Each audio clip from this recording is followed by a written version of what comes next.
Thank you. Hi, how's it going? I appreciate it. Yes, the chat on YouTube didn't work once, and now I'm paranoid. So I appreciate you letting me know that it is good, because it was sad. I did not see the chat. So we seem to be good. We're going to get into it. I hope you're well. We are doing today, hopefully a quick lesson practice. Da da da da. Flight instructor practical test standards for airplane. We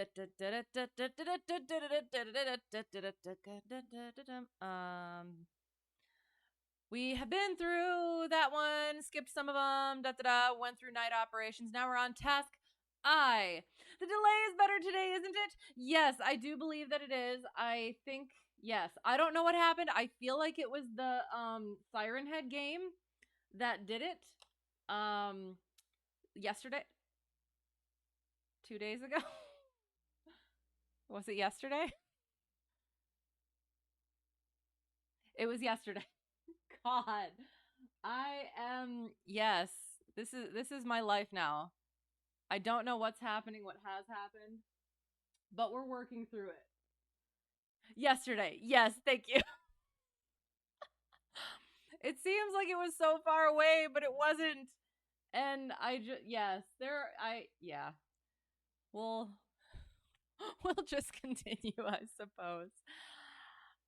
I don't, like, days of the week just aren't a thing for me right now. So I apologize for that. Hopefully the rest of this will be better. So, task I, high altitude operations. Objective: to determine that the applicant exhibits instructional knowledge of the elements of high altitude operations by describing regulatory requirements for use of oxygen, physiological hazards associated with high altitude operations, characteristics of a pressurized airplane and various types of supplemental oxygen systems, importance of aviators breathing oxygen, care and storage of high pressure oxygen bottles, problems associated with rapid decompression and corresponding solutions, fundamental concept of cabin pressurization, and operation of a cabin pressurization system. Disclaimer, in addition to the one below, I am not high altitude rated or anything. I haven't done any of that sort of training. So this is pretty much just book knowledge that I went through. Take that how you will. So we're going to hope to get through it with as little, what's the word? Torture as possible. Hopefully I remember enough. But yes, so high altitude operations, benefits of flying at higher altitudes. You get an increase in true airspeed, which is nice. You can also avoid weather if possible. So yeah, you can get above turbulence, can get around storms potentially. Yeah, but don't what's the word? Don't count on that. But yeah, sometimes you can. Sometimes it is better at altitudes when it comes to weather and other environmental factors. So first thing to consider, though, is hypoxia. Big thing, we have our nice FAR 91.211 regulations. And what that is, make sure it looks okay on the screen. Hang on, let me just make it just a little bit smaller. Oh, that's slightly too... I'll just scroll. So yes, so it is based on, oops, I have to turn this off, sorry. It is based on cabin pressure altitude, and again, pressure altitude is the altitude that the aircraft thinks it's at if international standard atmospheric conditions existed. So you turn the altimeter Colesman window to 29902. That's our pressure altitude. How many kilometers is high altitude? I have no idea. So if you wanted to do the conversion, the first one that you need to start considering using altitude for is 12,500 feet MSL. So, yeah.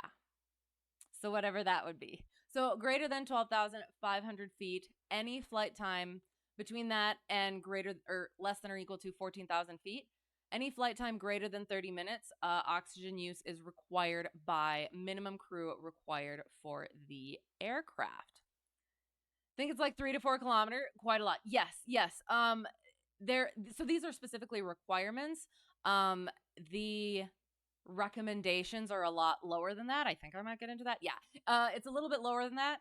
But these are like specific, you have to be using oxygen in these situations. So then greater than 14,000 feet, any flight time above there, you have to be on, the required minimum crew has to be on oxygen. Greater than 15,000 feet, any time above that, all of the passengers / occupants need to be provided oxygen. Required minimum crew still has to use it, but passengers don't have to. It has to be available to them. Hello. How's it going? I hope well. I hope well. What kind of planes reach these altitudes other than military planes? Airliners, other pressurized aircraft. So for like 30 to 40,000 feet, I think is usual ones. Yeah, like that's normal for airliners and such. I'm trying to think. Yeah, so and then like above 18,000 feet is generally is IFR aircraft. So you kind of, that's its own sort of airspace, but it's not too, what's the word?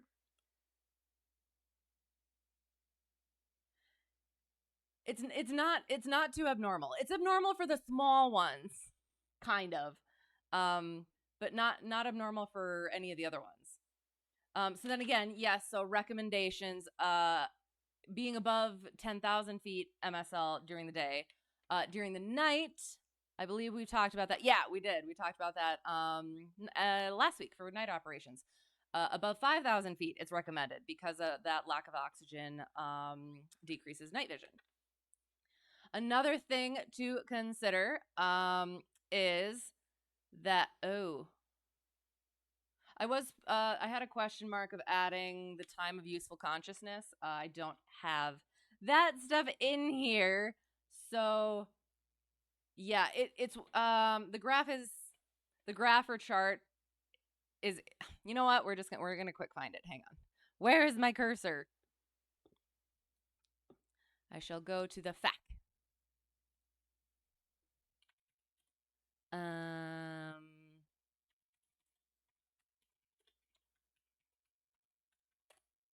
So yeah, time of useful consciousness is if you lose,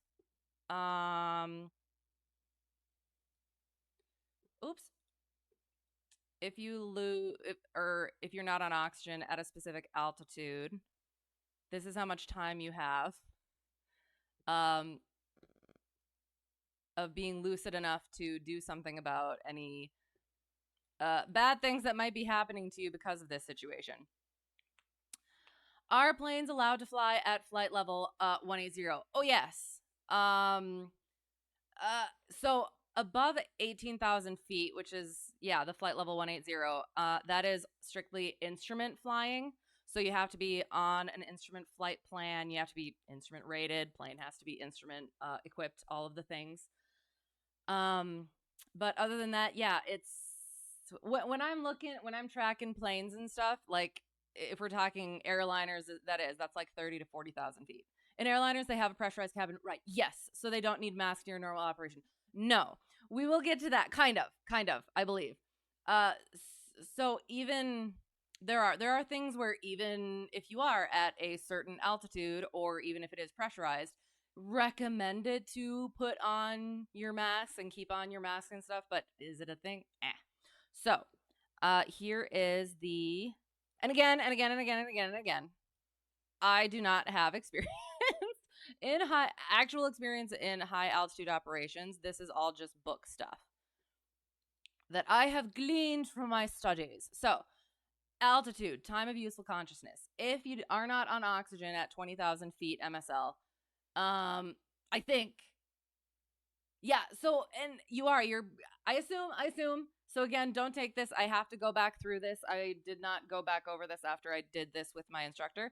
So you will feel effects of hypoxia, probably, I assume, at this altitude.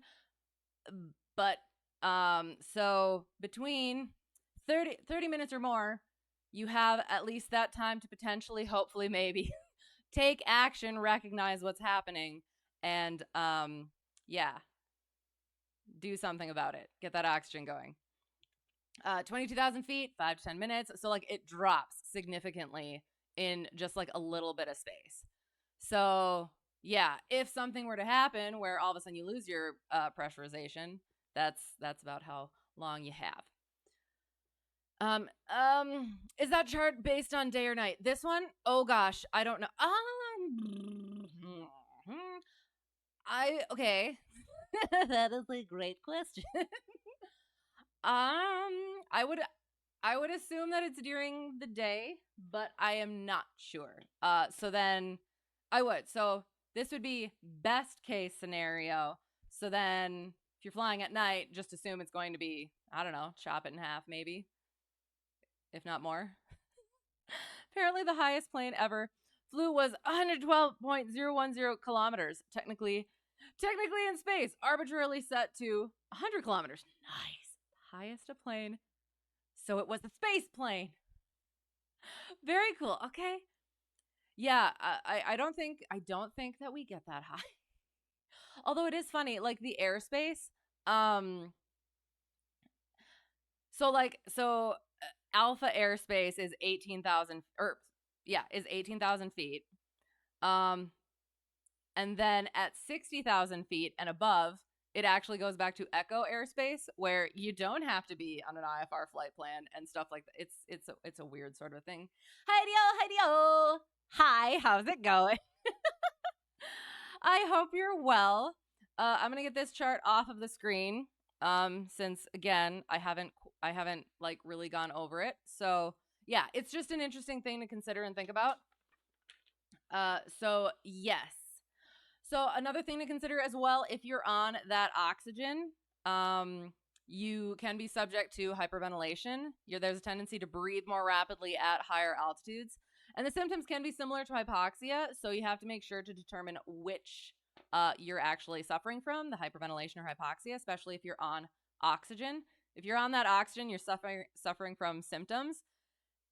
And you increase the oxygen, that could make it worse. So, or if you think it's the opposite, again, could make it worse. So make sure you're figuring out which one it actually is. Then we have different types of oxygen systems. Apologies in advance. I will try. What is cracking, Butterino? My knuckles is cracking. And my brain is cracking. But other than that, yeah, things are cracking. What is cracking with you, Butterino? Suppose don't need a plan, since other than missiles and other spy planes, nobody flies there. Right, but like you still have to go through the IFR, the alpha airspace to get up there. So yeah, I don't know. It's a funny thing that you don't necessarily need to know, but like it's there. So also, every person can have a different tolerance, right, for less atmospheric O2, like smokers, undiagnosed COPD, asthma, and emphysema. Right, that was one of the things that came up that I wasn't sure I should bring up, but like with students. But if I have a student that has, like, that smokes or potentially has something like that, it would be a good thing to be like, hey, so yeah, take that into consideration.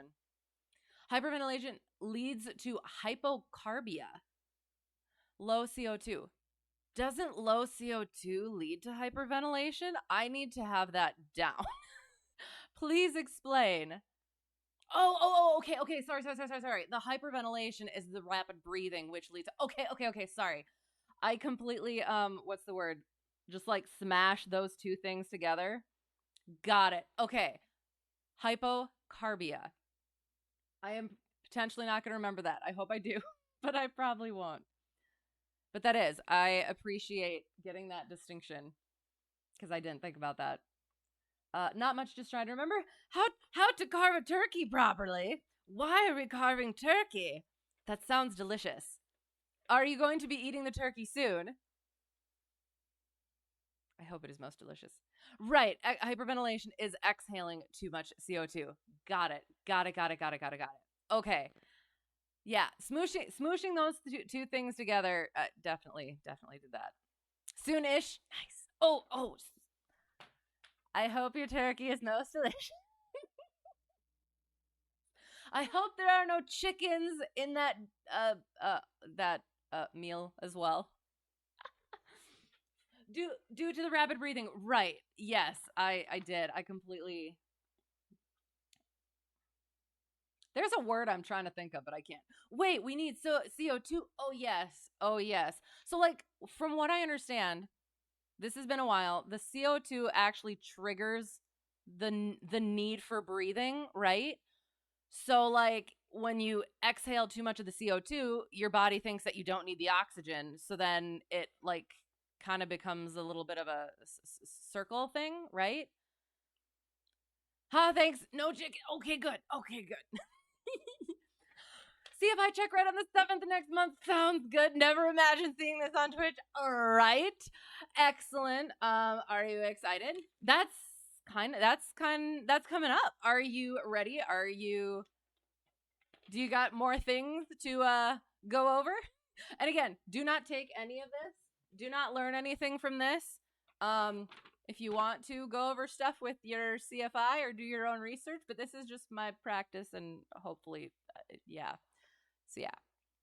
You read about it before, you remember it. Right, yes. And that's the thing. That's what all of this stuff does, and that's the main frustration, is it's like, oh yes, of course, I knew that, but for some reason it wasn't clicking. So, studying up and finished the academy at Flyers. What does that mean? It sounds 141. Are you part 141? Excellent. What is your plan after that then? Are you going to be CFIing right away? American Flyers. Is that a school? Yes. Excellent. Nice. I'm part 61, so I apologize for not knowing things to do with that stuff. I should know the same things, but okay, I'm gonna try and quick bang through this. So there are different types of systems. We have the mask versus the cannula. The cannula is in the nose, should be more comfortable, but it is less efficient. The mask is over the nose and mouth, less comfortable, but more efficient. So my instructor and I had a disagreement about this, and he obviously was proven correct. I had that it was required, the mask was required above 18,000 feet.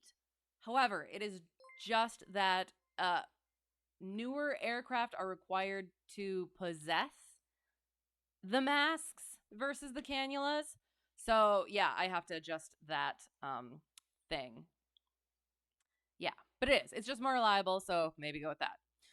So we have diluter demand, which is it supplies with every inhale. There's an auto mix valve up to 100% based on altitude, and it is good for less than 40,000 feet MSL.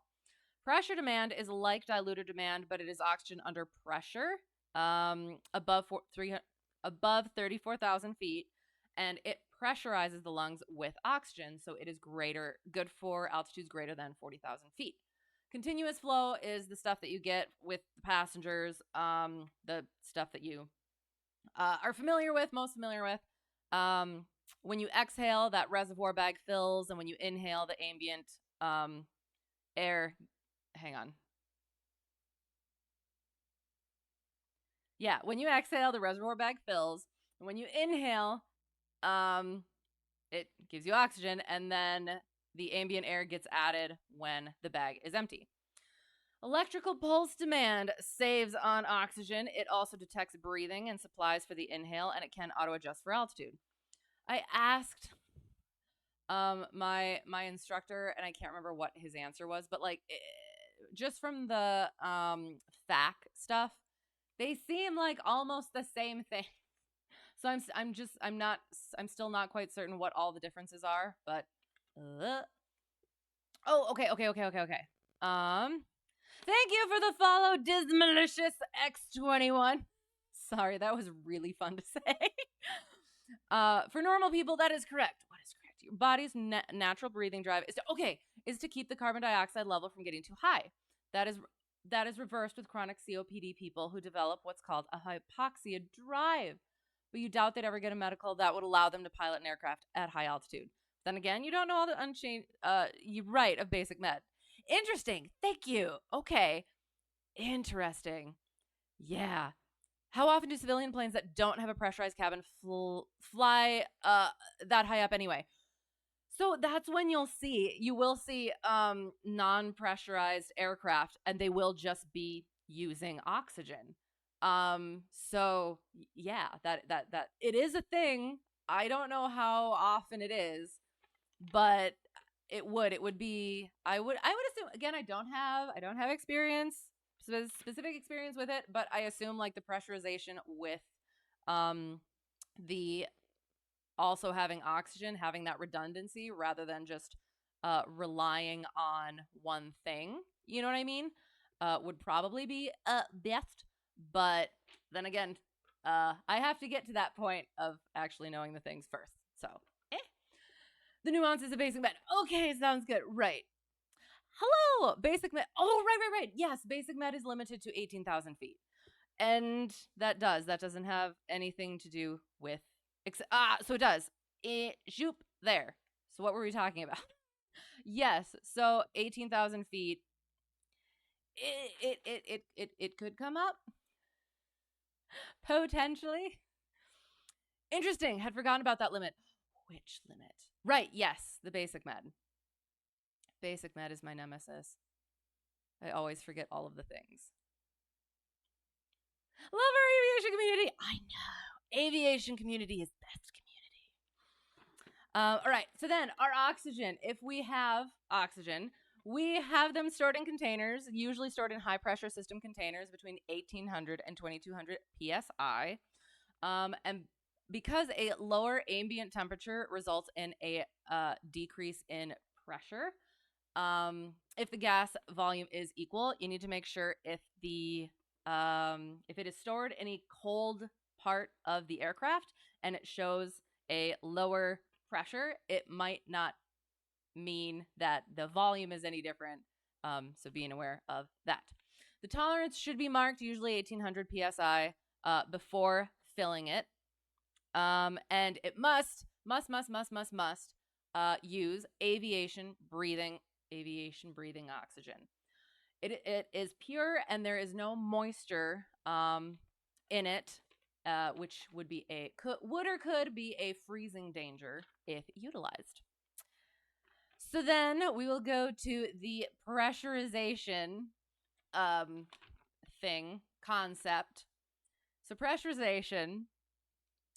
So the cabin, the flight, and baggage compartments are in a sealed unit capable of containing air at a higher pressure than the outside. So it feels like a lower altitude. Usually that pressure altitude is around 8,000 MSL. So then fuselage air is released from an outflow valve. Released from an outflow valve. So there's a constant inflow to the pressurized area. So it maintains pressure and circulates the air. So that pressure difference creates stress, and also has a structural limit, which brings us to our maximum pressure differential. If that is reached, increasing the aircraft's altitude increases cabin altitude. And I have a thing. Yes.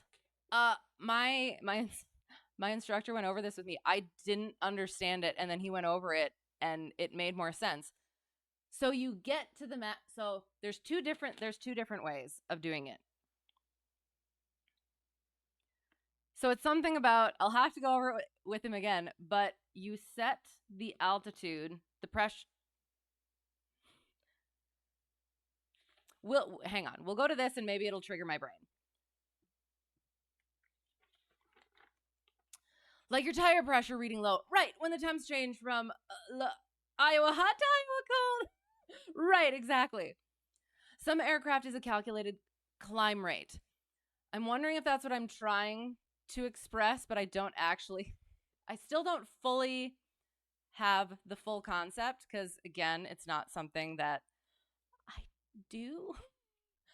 But like, so I will try to explain what he explained to me, and maybe maybe you can help me.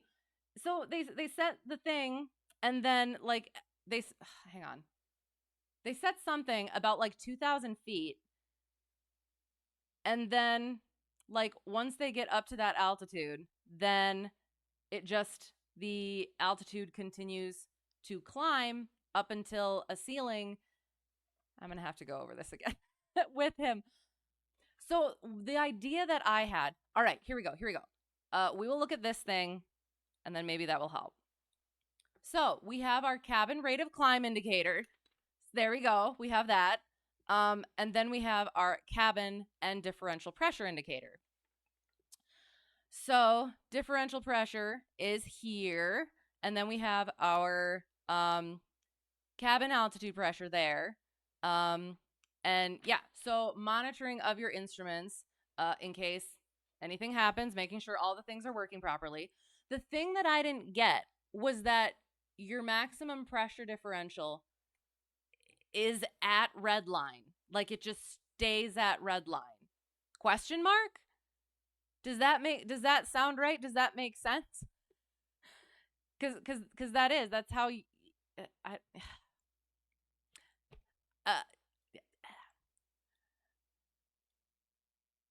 yeah, I thought getting to red line, because all the red lines, if you get to red line, is not a good thing. But apparently you do. You keep it at the thing, and that's just like how you're supposed to do it. You set it at the there, and then it does the things. So yeah, I will have to go over that more, clearly. But you just picked up the Chancellor 414, and you're still trying to understand the pressurization, right? Like it. I do. I look forward to actually doing the training for it, because just kind of going through bookish stuff and trying to understand it is one thing, but actually seeing how it practically works is so much easier. You usually just ignore that. Hello, how's it going? But yeah, so if you're set at your altitude and all of a sudden it looks like your cabin pressure is climbing or descending where it shouldn't, or if stuff is changing where it shouldn't, you might need to check into that and make sure that things aren't broken anywhere. Speaking of decompression, yay. There are a few different types of decompression. Decompression being the inability of the system to maintain that designated pressure differential due to malfunction or structural damage. So explosive decompression happens in less than 0.5 seconds, and our lungs decompress in less than 0.2 seconds. So that can lead to lung damage. You'll be in a momentary daze. Air will be rushing from the body, and there will be a fog from the temperature and relative humidity change. Rapid decompression happens over a few seconds. Oxygen gets exhaled quickly, reducing the partial pressure of oxygen in the blood, decreasing the period of useful consciousness, which we talked-ish about before, and your effective performance time by a third to a fourth. So, if that happens, descend as quickly as possible to get to those lower altitudes and higher concentration of oxygen. Put on your oxygen mask. And here we briefly touched on earlier, if you're over 35,000 feet, recommended just wear the oxygen mask.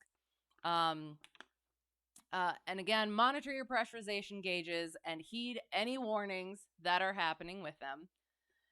And then we have our gradual decompression, which is slow and can be even undetectable. So monitor yourself and heed those warnings, as well as anything from any of the gauges or other things.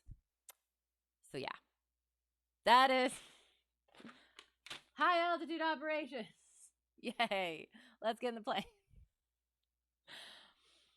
I'm trying to think. There is a plane that potentially I will be able to get high altitude. What is the word? Training and or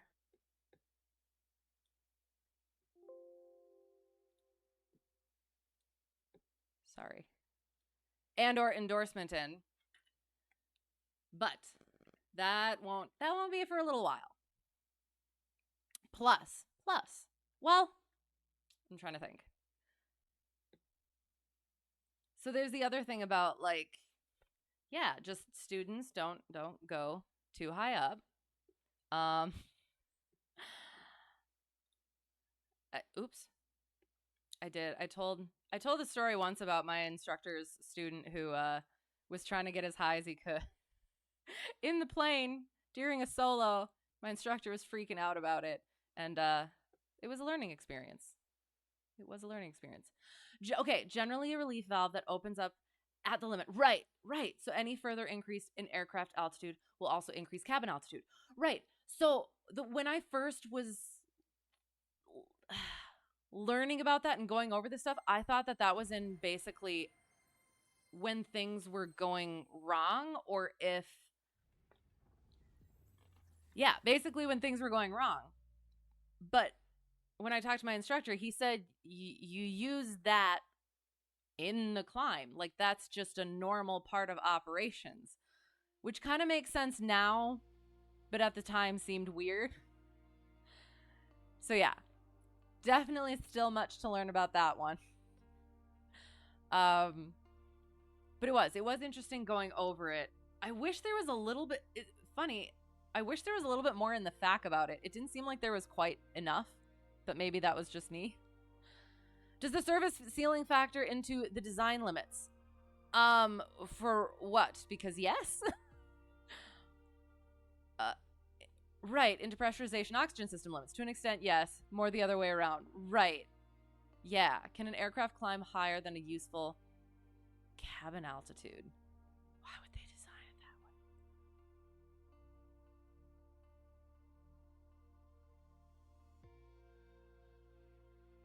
I'm not even sure how to process the question. Well, because you can fly up there without pressurization. You just need oxygen. Hi, how's it going? Here to not be instructed. That's good. Ready to not instruct. Oh, yes. Very ready. We didn't pick our place where we're going. How are you? How are things? I hope well.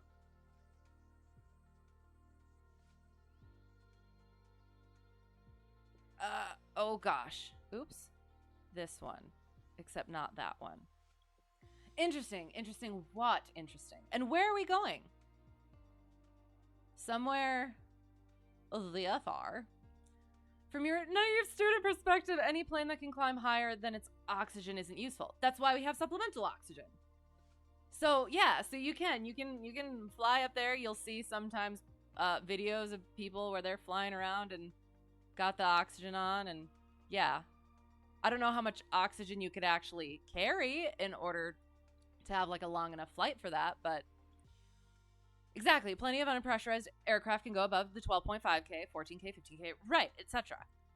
And define useful cabin altitude. Yes, that was kind of my question, but I think I understand. Yes, I somewhat understand. Loving life, good. I hope so. I hope you're doing that. Thank you. Yes, everything is still. We're still grinding, but I have some stories, so that's good. Yes, good stories. But I'm glad you're loving life. That makes me happy. Because 10K cabin altitude at night is not incredibly useful. Fair. Useful, not passing out or becoming hypoxic. Being able to carry out effective ADM.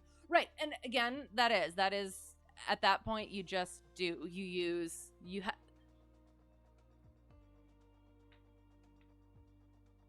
So I guess that is what those requirements are for. That 12,500, that 14K, that 15K, because it's whatever the pressure is inside the cabin. So if you have an unpressurized aircraft, your cabin altitude is going to be above that if you're above that, if that makes sense. So that's at those points where you use that oxygen. Or if you are pressurized and something goes wrong, that's when and then the cabin altitude climbs. That's when you also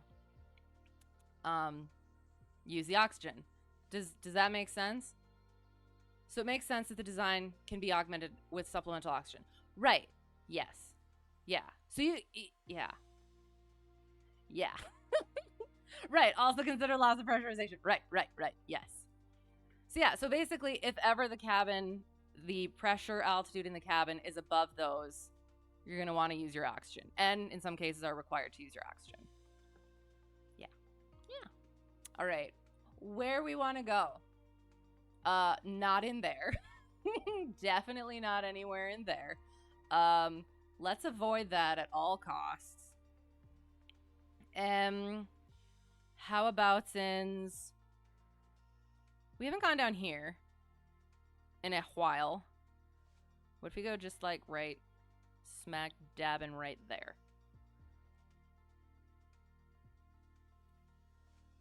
Everglades. Sounds like that one movie. Plan. Does that sound good? Are we good there? Does that sound like a plan? Let's. We shall fly south. Kilo 2 India Sierra. That's where we're going.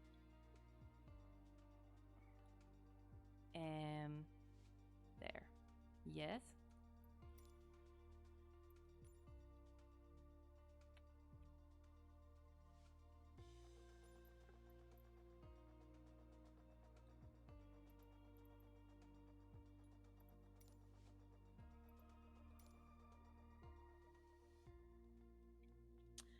You don't immediately pass out at 10K or 12.5K. Right. You just get a little flaky and you don't realize it's so easy.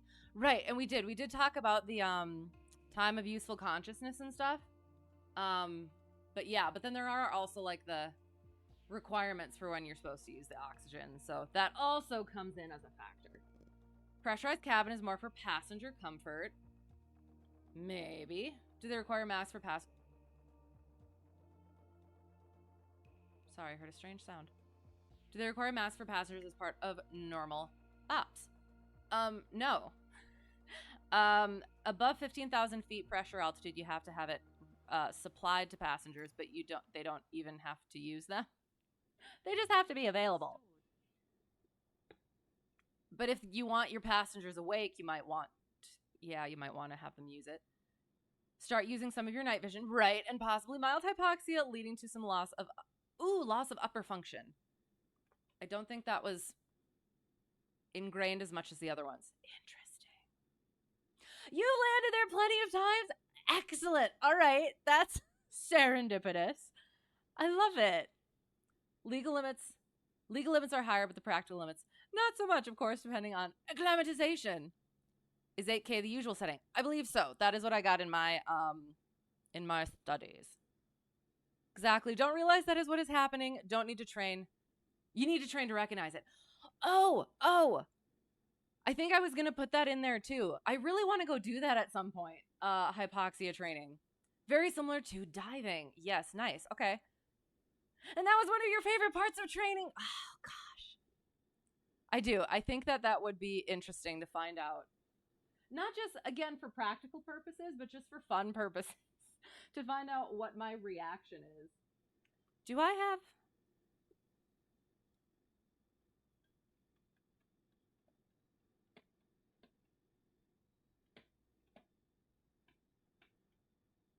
I think I hear things. You got to do 3 chamber flights. I'm curious what your reactions were. If you would be willing to share.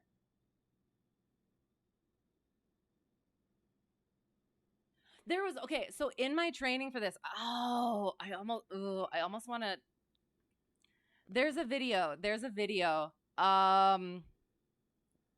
I kind of want to put it in the thing. Hang on. There's a video where they're in the high altitude, they're in the chamber and they're doing the training, and like you're watching these 3 separate pilots and what their reactions are to that loss of oxygen. And it's like number 1 starts feeling some stuff, number 2 starts feeling some stuff, 3 isn't really doing a whole lot, and then all of a sudden he ends up seizing, which for a student pilot I would assume would be a wonderful teaching tool. to let you know just how much you have to take this seriously. Oh my gosh, I didn't. Oh gosh, please don't mess anything up. Completely forgot to plug this in.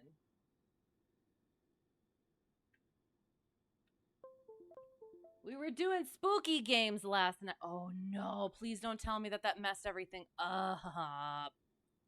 Hang on. Oh, okay.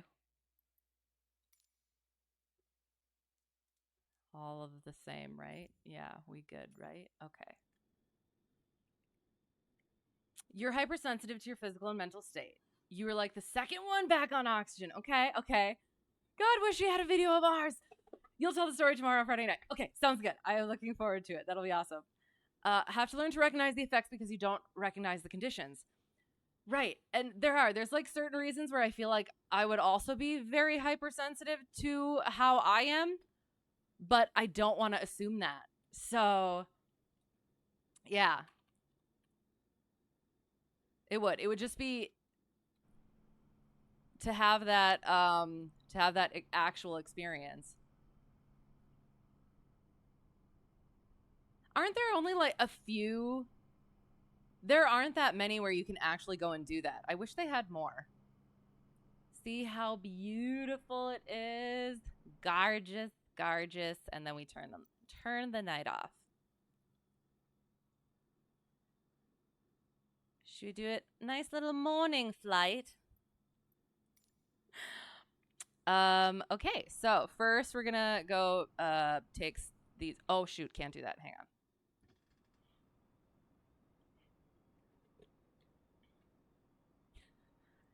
Ugh.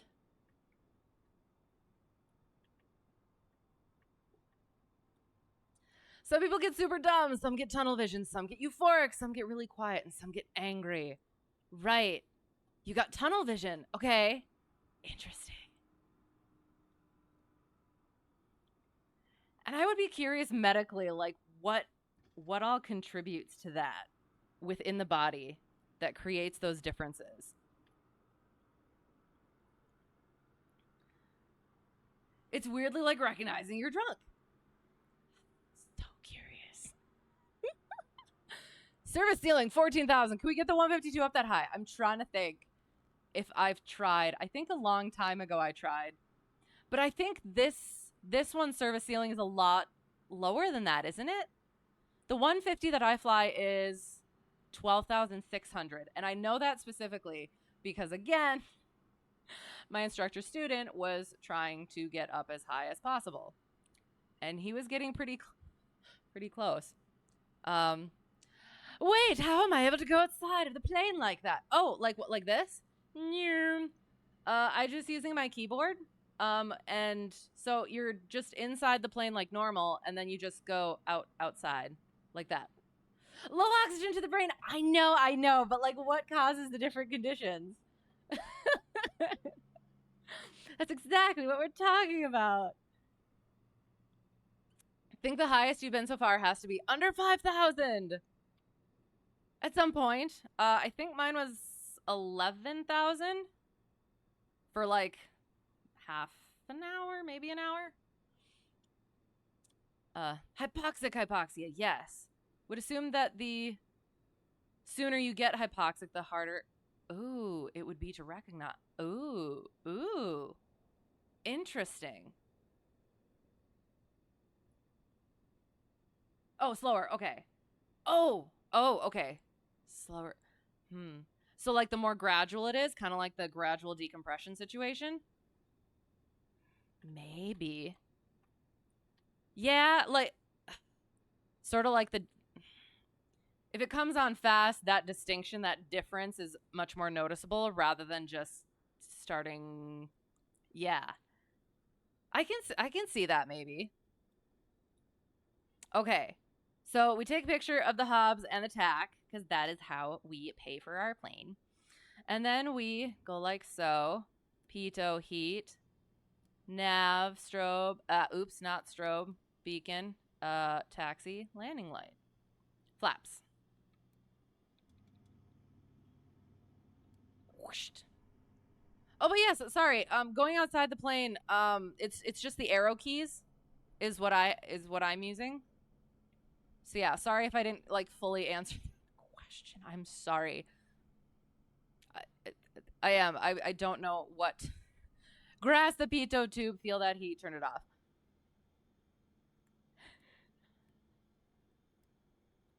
My brain is already mush today, probably, potentially, it seems. So, yes, apologies in advance for that. So yes, we go outside the plane. We check the static port, air intakes, pitot tube, drain hole, stall horn, fuel vent. Drain a little bit of fuel from there, looking for any sediment inside it, clearing that out. Tipping the tube a little bit, make sure that no water bubbles are hiding from us. Making sure it's nice and light blue. We can hold it up to a light or white or light surface to get that tint. Give it a nice sniff for detecting the scent as well as funsies. Then we look at all of our bits here, wiggle the rod, bit there, wiggle the rod, tires, antennas, elevator, trim tab, rudder, and then student can do the other side. And then we go here and we drain a little bit of fuel from there. We also check our oil. Doop, doop, doop, doop, doop, doop, doop, doop, doop, doop, doop, doop. Maintenance. Fill oil. Looks good. Leading edge of the propeller for any nicks or cracks. Alternator belt, if there is one, check that tightness. Wiggle the exhaust port, or rather don't wiggle the exhaust port. It should not have give to a degree. Air intake should be clear. Nose wheel should have clearance. Oops, I am leaning on my rudder pedals. Excellent. Amazing.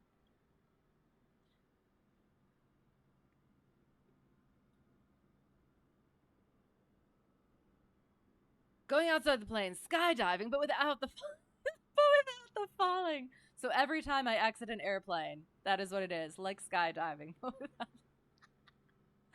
I'm gonna remember that the next time, hopefully. Yeah. Every time I exit the airplane. Okay, it would be an interesting test, definitely. Rapid decompression causes a much lower time of useful consciousness. So, okay, I have a question. So, what if it was a rapid decompression but at a lower altitude? If that makes sense. Does that make sense? Ouch, what? Did I say something?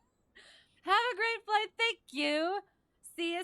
Don't forget your supplemental oxygen. Hopefully we're not going to be going that high. Although, I have kind of story about that. I thought I was going to be going a little bit higher than I was yesterday, but we ended up not, which surprised me. But we will see how high we get today. But yes, thank you. Thanks for being here. Hope to see you again soon. Have a great whatever it's going to be for you.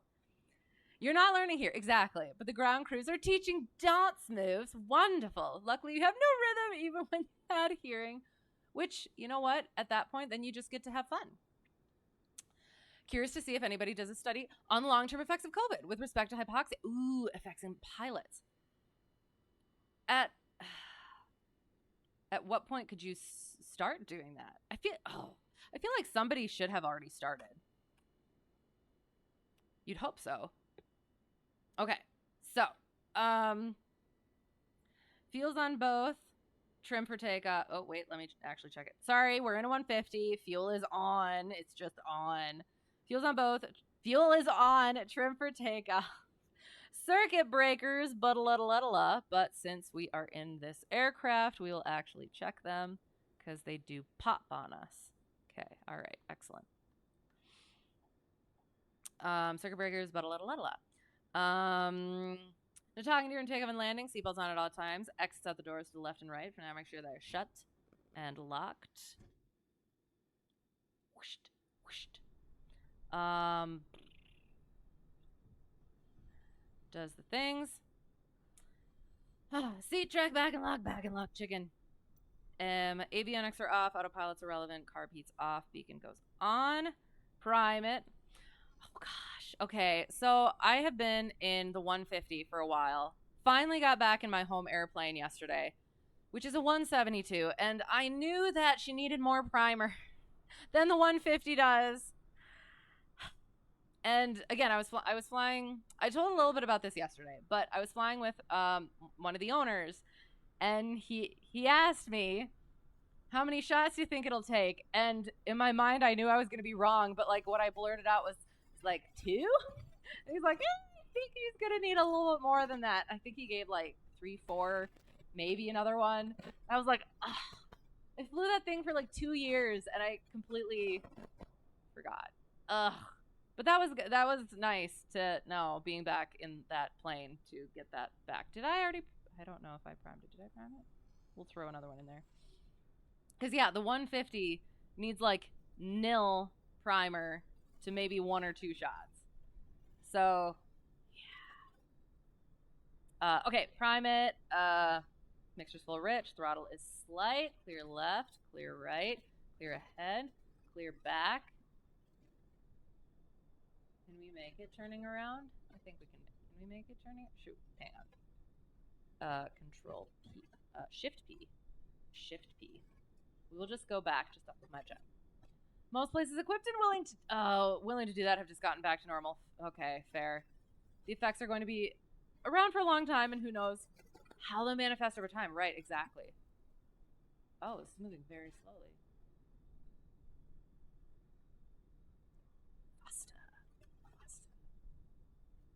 Oops, that's not what I wanted. Okay, that should be fine, I guess. They've done studies on its effects on hearing loss. Not good. Can't imagine they haven't studied its effects in hypoxia situations. Interesting. Yeah, that would be interesting. Holy words that I can't say because I'm a lady. But that's one of the chill ones, I guess. You found a video. Which video is it? Is it a good one? By the reaction, I assume it is. All right. So, clear prop.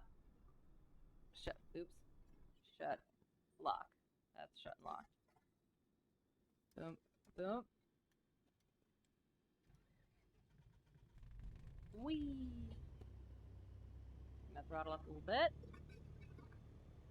Avionics going off. Oops.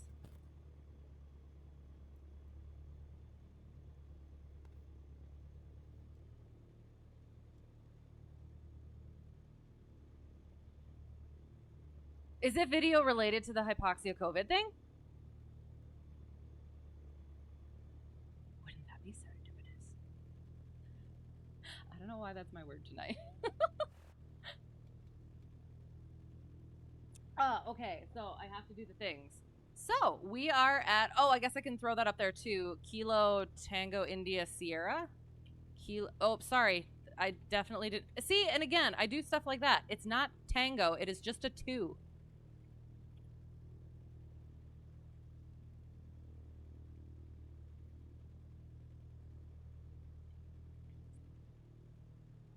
You're curious, but you have to put on your YouTube University protection hat.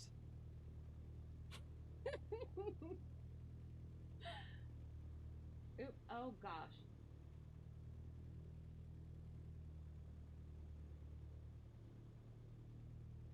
Okay.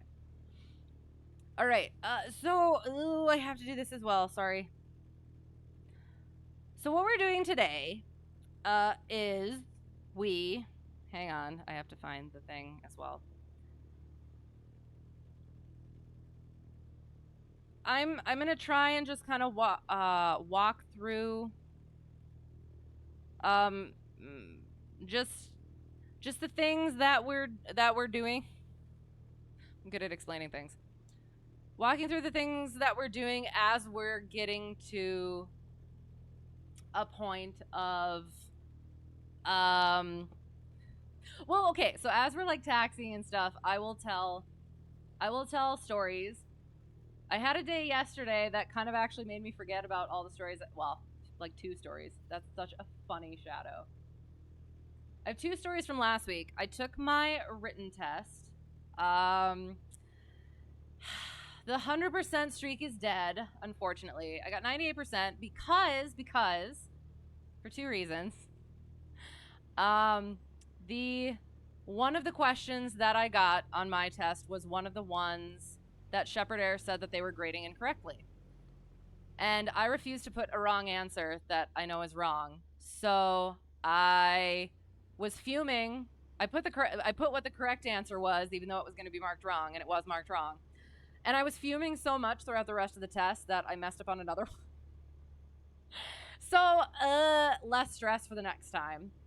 And then, you'll have to figure out if you're going to share it. Okay. It's literally your cohort. Okay. I am so curious. Your YouTube University Protection Head is cool. It has a +2 against conspiracy theories. Well, that's good. That's what you got. Yes. That makes me feel better, I guess. Well, but like, okay, so the one that I got, that I'm pretty sure I got wrong, it was how many hours does an instructor have to have in an aircraft of another category or class before they can, I believe that was a question, before they can instruct in it. And the answers were 5, 0, and 15.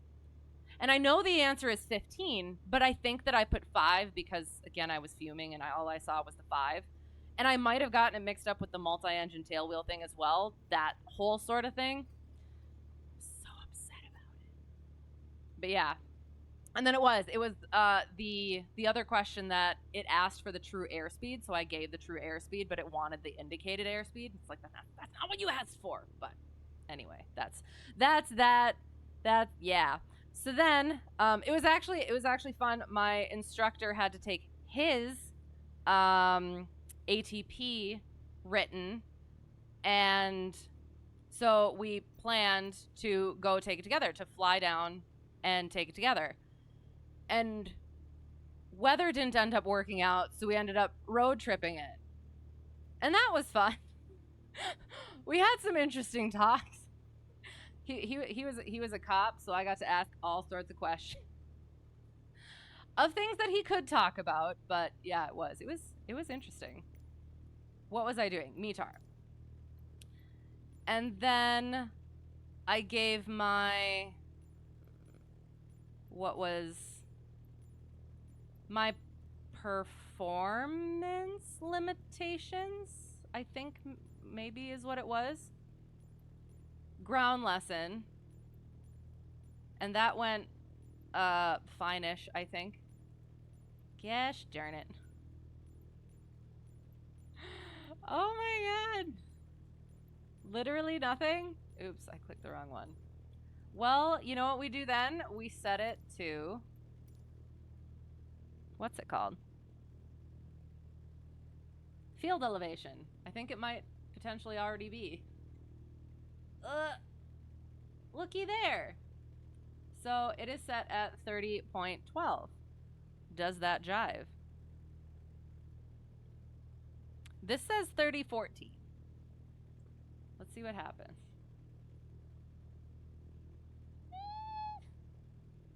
We'll leave it. Then the next day, we did another lesson. We did a flight lesson. And it was... We did the stalls again. And I was having trouble staying uncoordinated, having trouble staying uncoordinated for the, like, accelerated stalls and stuff. I should say cross-controlled stall. That is what I meant. So, of course, my instructor has to give me crap about it. He's like, maybe if I tell you to be coordinated, maybe you'll be uncoordinated. Yes, thank you. Potentially. Where's the windsock? Well, this is saying 70 at 10. So runway 13 is right traffic. I don't wanna, but I must. So 13, right traffic. 13, facing that direction, so we go that way. Oh, hang on. Good evening from the burbs of Charlie Yankee, Victor Romeo, Vancouver. Good evening, good evening. We're in Florida currently. Oh yes, hello, how are you? Only you watching, what? Oh no, we have others in here. How are you? How's it going? You don't remember the questions from your written exam, you just know you were super nervous about it and then passed with flying colors. Yes, that's my favorite aviation dad joke pun. Sorry. Yes. And that's the thing is because I never, again, I'm good at the book stuff. I never have, I know I'm going to pass it. It was just I had gotten 100% before. All 100% before. I was trying to keep the streak up. So I was stressing about it. But like I said, now the stress is over because I've already broken that barrier. So yeah, now I can just study not like a maniac and fret about it.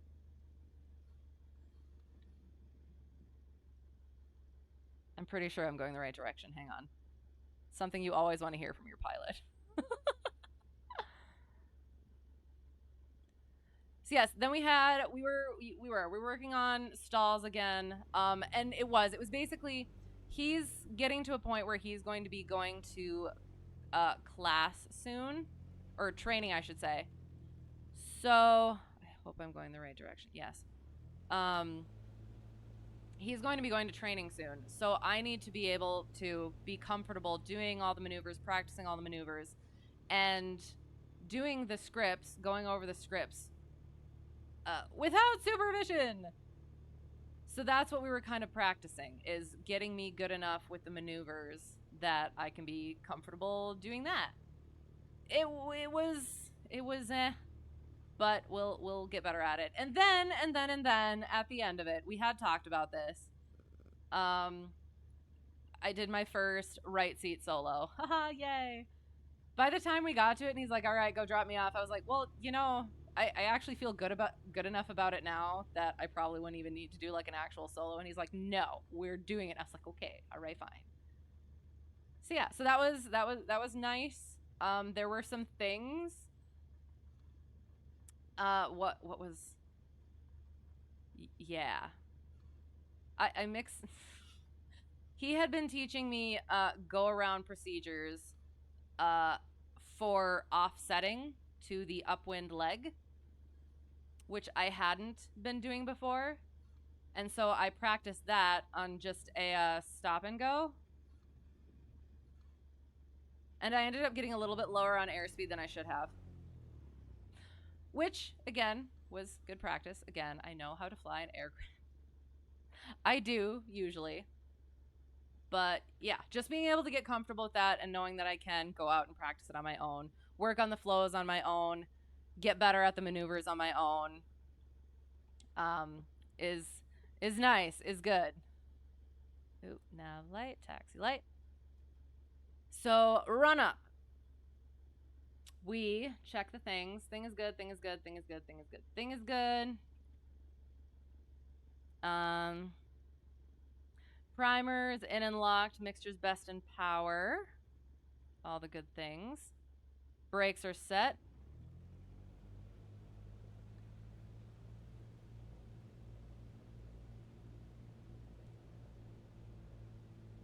Watch out, drop, back. Left mag. Watch out, drop, back. Another mag. Watch out, drop, back. Oil, that thing. Ammeter, vacuum, oil pressure, temperature, good. Whoosh. Idle. Another thing that happened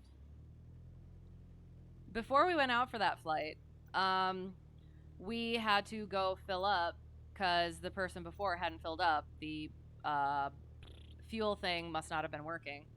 So we went and we filled up, and as soon as I went up to the fuel pump and I brought the throttle back, and the engine just died. And we both kind of look at each other. And the issue was, at least we assume, we think, we hadn't let it run up enough because usually we do the whole run up and everything. So the whole idle check, we hadn't gone through the whole 1700 thing.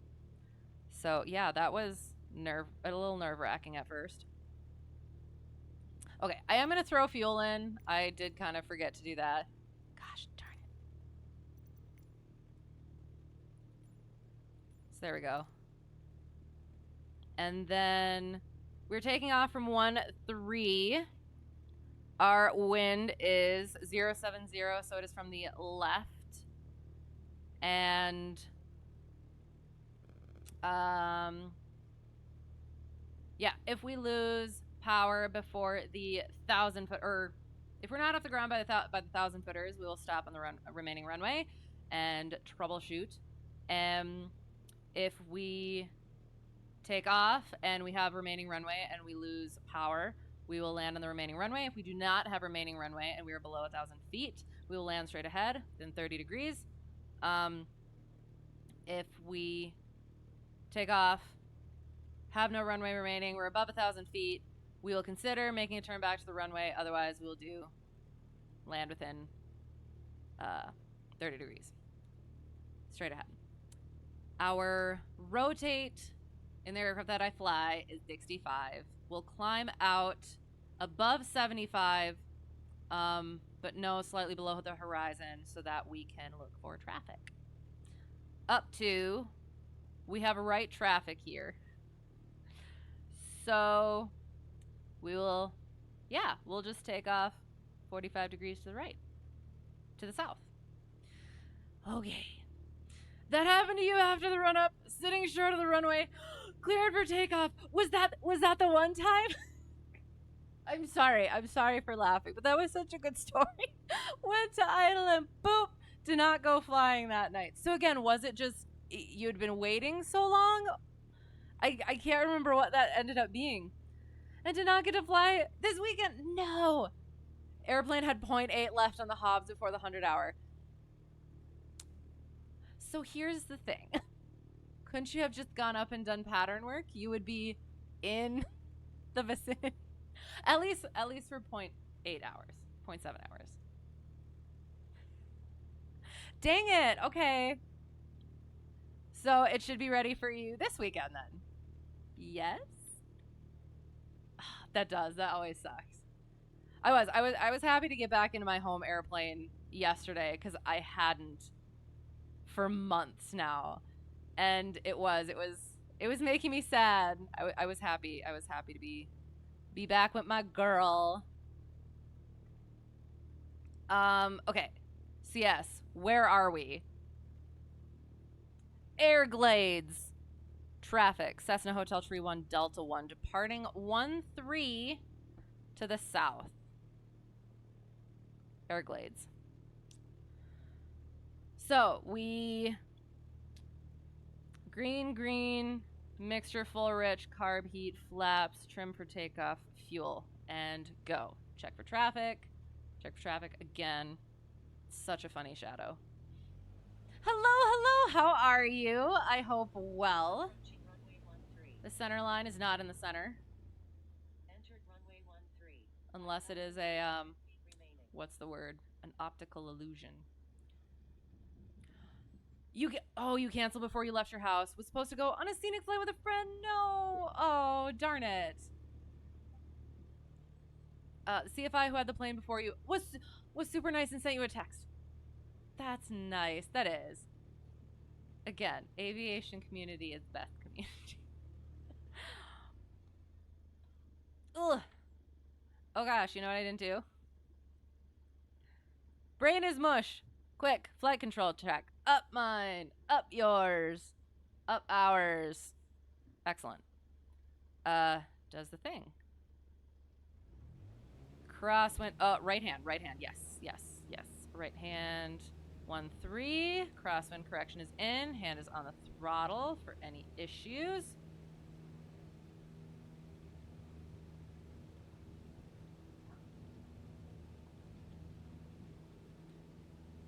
Ooh. Yeah, so as we're getting to things, I can tell a story from yesterday because I had another thought. I flew with One of the owners of my home airport and the plane that I consider my home airplane. So for CFI, you got to do spin training, yay, or get spin endorsement. And he is an amazingly good pilot. So my instructor he's not looking forward to the spins, and I was so looking forward to the spins. So decided to go and do some familiarization with someone who actually enjoys doing it and is good at it. And one of the things he told me was for takeoff, we were going to the right, to the south. Green, green, all the good things.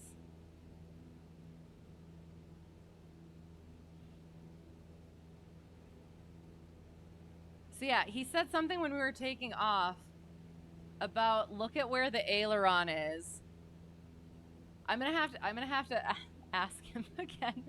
And that's how many flaps he put in. And we took off with like 20 degrees of flaps, and that is not that's not what I've ever done.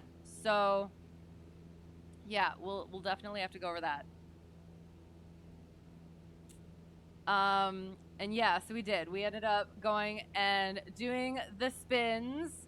So that's what we're gonna do that a little bit coming up here. I'll try to remember what we actually all did. And it was really super fun. I enjoyed the heck out of it. So he just showed me stuff first. And I had been like planning and all these, not really planning, but like I didn't bring any of my stuff because I didn't want anything that could fall and like roll around in the plane and anything like that. And no, that was not really a thing.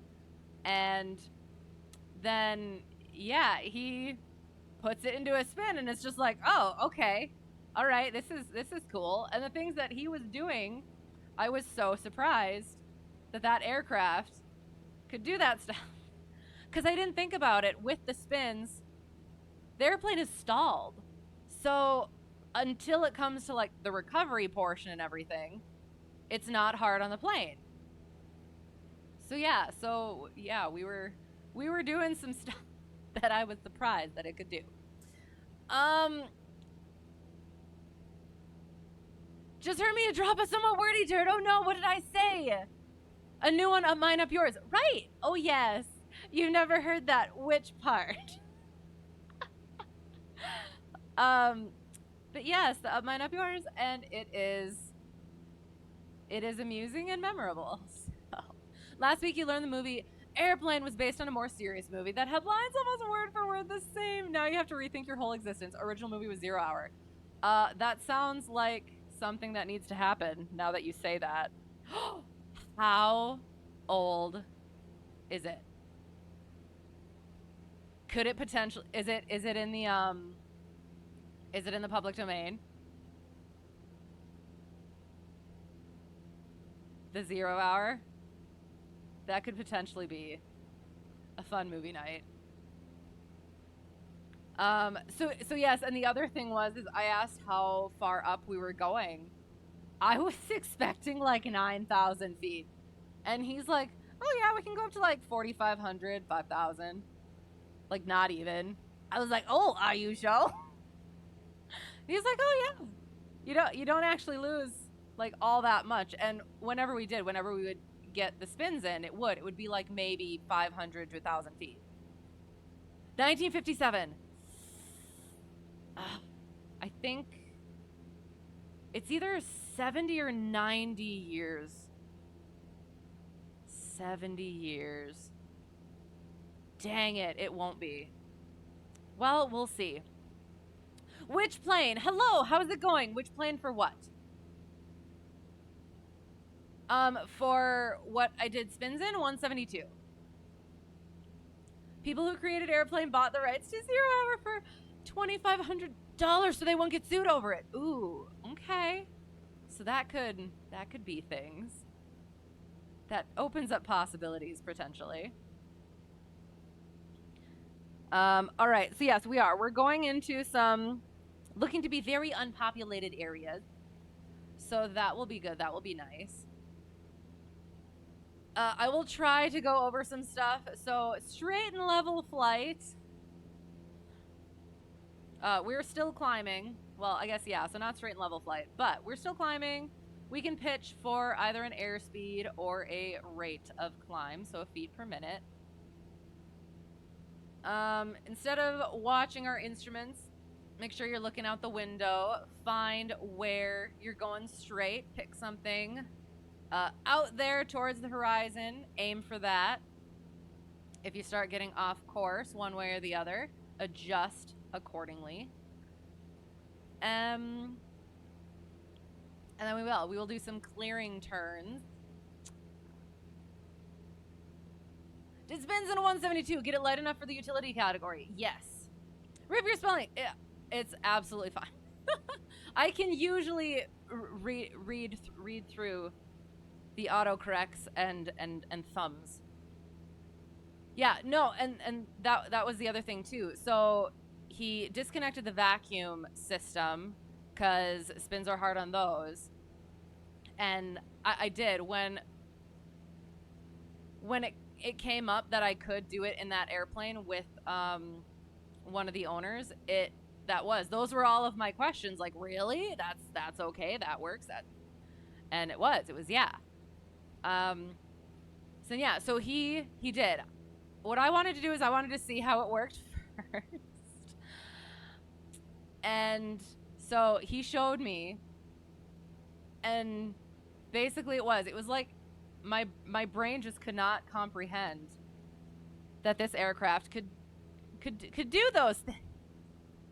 And I had been flying in it for like 2 years. And yeah, and then so eventually he did. He would just kind of like do one after the other after the other. Eventually, like my head started getting a little bit like, we might need to pause for a little bit. So we paused for a little bit. And then at some point, tummy started getting a little bit like, not sure if I like this. But then once I was doing the spins, once I was flying the aircraft, it did. It was fine. And that's what happened is like when I was flying, he got a little bit and then when he was flying, I got a little bit So that was interesting. And the other thing that he told me too was he has a midget Mustang that he'll take out and just do insane things with.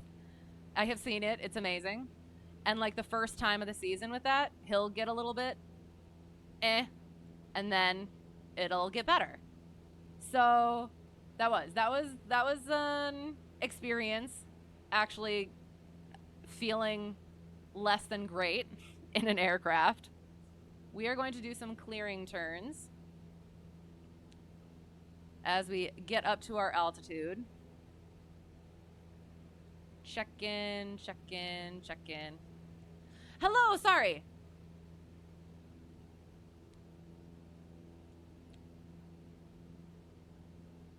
You did spin training in the 152. It was fun. 5,000 to 4,000 in 2 seconds. So I actually have to get endorsed from my instructor, and the plane that we fly is a 150. So I will get that experience, which I'm still looking forward to, but also a little bit nervous about, because he did say that it's the plane and the spins are like tighter and faster. So you got a cool video from it. Nice. 10 seconds. Okay. That's awesome. Oops. Oh gosh. Yeah, I wouldn't have even thought to do videos. I was just so focused on actually doing the thing. But then he did. He had me take a couple little videos, and I am glad that I have that. You can't get close to utility in the 172. Interesting. Do you know what the fuel gauge on the Piper J3 Cub uses to tell how much gas I got left? I don't. I haven't. Oh, hang on. I have been in one, and I'm trying to remember what it is.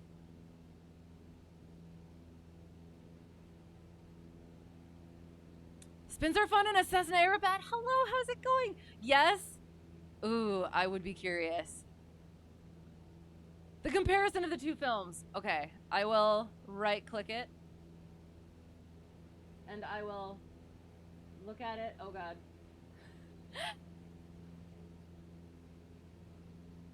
At some point. Oh, God. There. It will crank over on you rather fast. And that's the thing, too, is, again, that aircraft, it was, what's the word?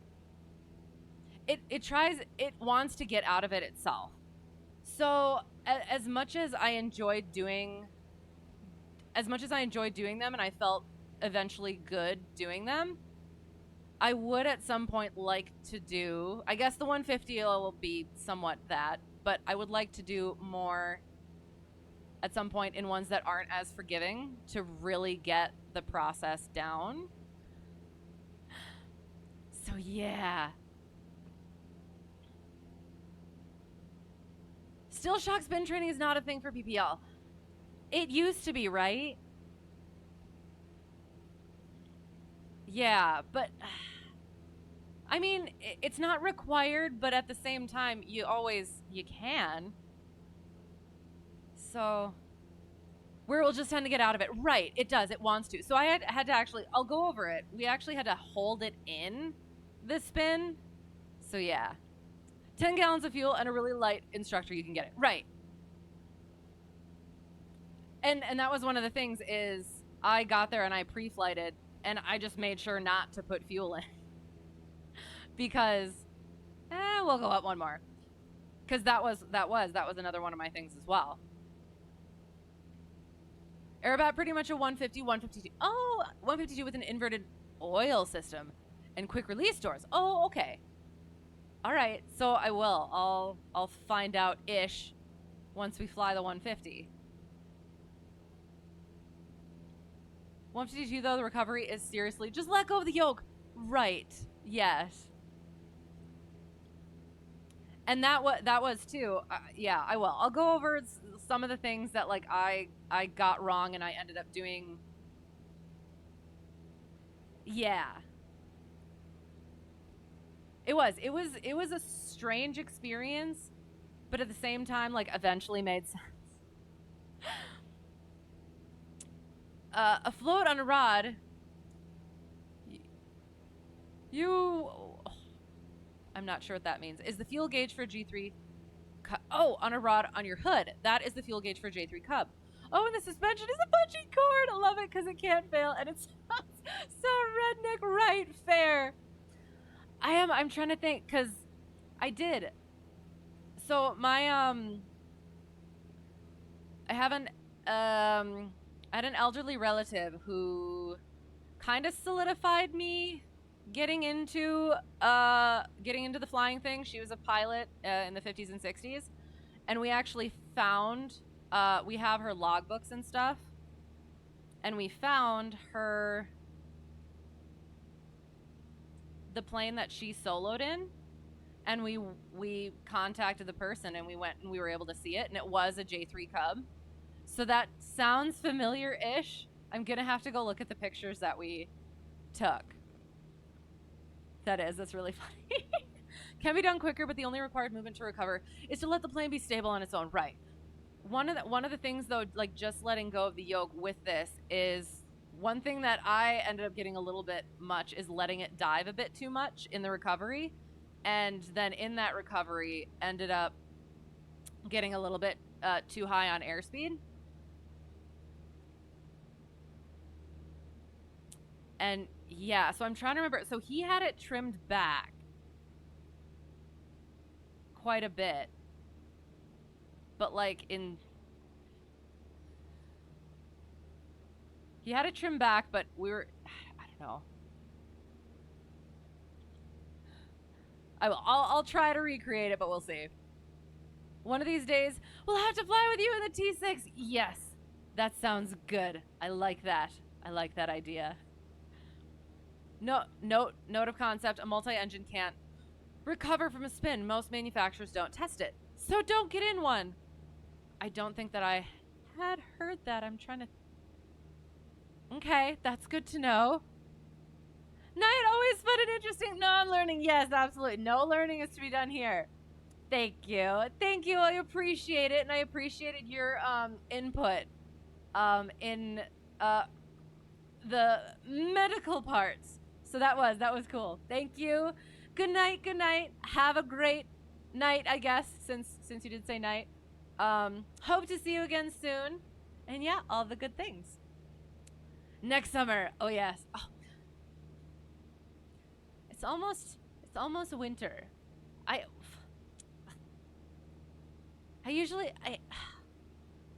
on one hand, I like winter. On the other hand, I would prefer not winter. Alas. Right, no. Not saying that letting go of the yoke is the correct procedure. Just that it will inherently come out of the spin. Right. And that's why I don't. As much as I did, I got fairly comfortable doing them and recovering from them. But that aircraft is, like you said, inherently it's gonna come out of it itself if you just kind of let it do its own thing. So you still have to recover, like properly, fully recover and everything. But yeah, it would be nice to actually have some stakes, if that makes sense. Let you rephrase. There's no proper spin recovery like 172 or 152. Most PHs don't have it in them. Fair. Most twin spin in on the base to final turns. Had a friend drop a Baron in a spin. I'm sorry. You too. We'll be back. Sounds good. Looking forward to it. I'm not sure.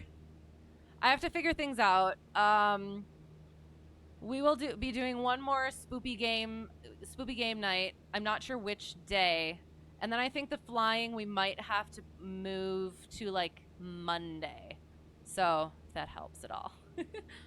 Best to come out of the spin with most of the parts attached to the airframe. That's fair.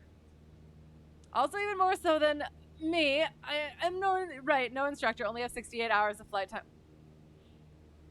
I want to make a joke. Please figure out the joke without me having to say it, because I'm a lady. Or when an engine fails and VMCA spin occurs, okay, you look back on multi-engine training and you don't remember being nearly as concerned as you would be if you did it at this point in your life. Interesting. Would you do it again? Or no? And you're only speaking of your own experiences in 152. Right, fair. Yeah. And that's why, like, every aircraft has different things. So even the plane, my home airplane that I got to fly again, it has the little quirk where the flap lever, if you push it down, and you let go of it, it will just go all the way down. I forgot about that. And then we were in the pattern, and I could not, for the life of me, figure out why. We were on the downwind, so I had just put, like, the one notch of flaps in. And I could not, for the life of me, figure out why I could not get back over 60 miles per hour. And he's like, you got your flaps in. I was like, oh, my God. I did not put those in, but okay, that's fine. Okay, so we were at, like, yeah, like, there-ish. I'm going to throw in, like, a little bit more power. We did...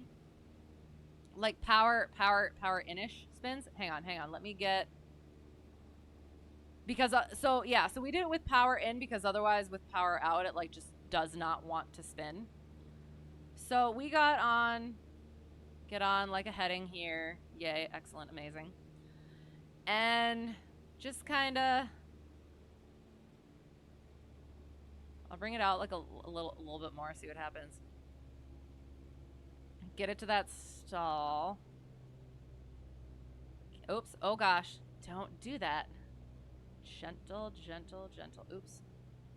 Keeping it coordinated. I'm going to go like that, because otherwise I'm going to do strange things.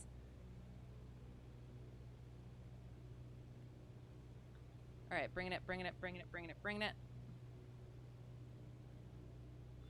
Have to get that all the way in your lap. Kick it over. There, kick it over. There we go. And then we kick the rudder, power comes out, and then start pulling. Oh god, my rudders.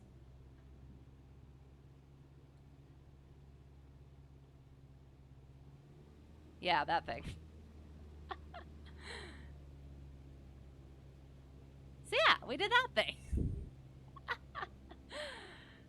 So my rudders got a little bit stuck. Sorry about that. I did get up into the smooth air above the normal operating range, which I did. I actually did when we were doing some practice at one point, but then it was I didn't once I started the recovery, I didn't release that back pressure on the yoke quick enough. Hang on. Or I released it too much, and I didn't pull the power or something. It was something where I kind of like kept the dive in. So I built that speed up a little too fast, and then I didn't like kind of pull back on the yoke again to get it out of that dive quick enough. So yeah. You have no motivation to fly multi-engine at this point. If you had a job offer or a twin-engine airplane fall in your lap, maybe. Okay, but you're pursuing neither at this point. Fair. So got the rating, was fun, just no desire to use it. Absolutely fair. Okay, sounds good, sounds good. Your instructing ends at, you probably should not do this or don't try this at home, but hold my beer and watch this. Always a good one, except in an aircraft. Clipped wing J3s are amazing planes to flirt around in. Okay, hang on. Now I have to look it up. Fluid versus ham-fisted control inputs will work well in a Cessna. See, and that was the thing I was...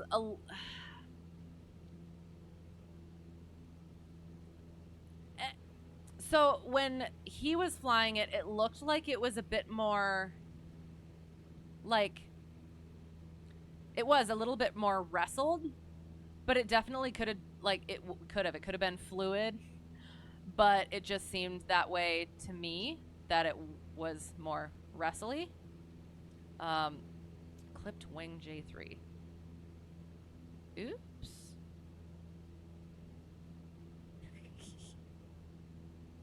Oh, we're gonna fly with rudder pedals.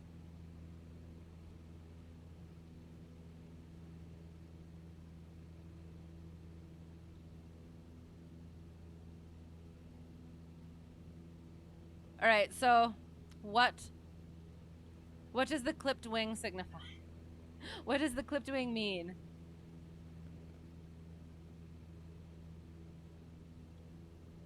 Like that looks very, very similar to the one. Yeah, it might. Again, depending on what clipped wing means, it definitely could have been the one that I went and saw. And at some point, the guy said he would totally take me up. So that's hopefully on the horizon. Ha ha ha ha ha. If you don't get into smooth airspeed, you didn't do a fully nose down spin, to be honest. Three turns, which I almost did, or 4 generally get over 120 knots or miles per hour, aka yellow range. So, okay, so again though, on the recovery, because when you're in the spin, you're stalled. And I did notice that it almost seemed like, well, yeah, like we weren't like fully nose down. It almost seemed, I don't know. Yeah, if that makes sense. Abrupt will entertain the right seater. Entertain. Oh, the wingspan on the J3 is shortened. Okay. So I wouldn't know for sure whether it was or it wasn't. But very cool. Okay, okay. Well, and that was something that I asked with that, because that aircraft also said that J3 one, it said no spins, but in the logbook of my elderly relative, she had done those in that. So I had that question. And it was a question mark. So yeah, I will try run to the right. So again, bring the power down. And then, oh, hang on. Let me get on a decent heading. Hang on. Let's see where we are, though, as well. Oops. We're going to go this-ish way. Just don't touch the red line. Oh, yes. Oh, yes. But that was one of the things that the owner told me was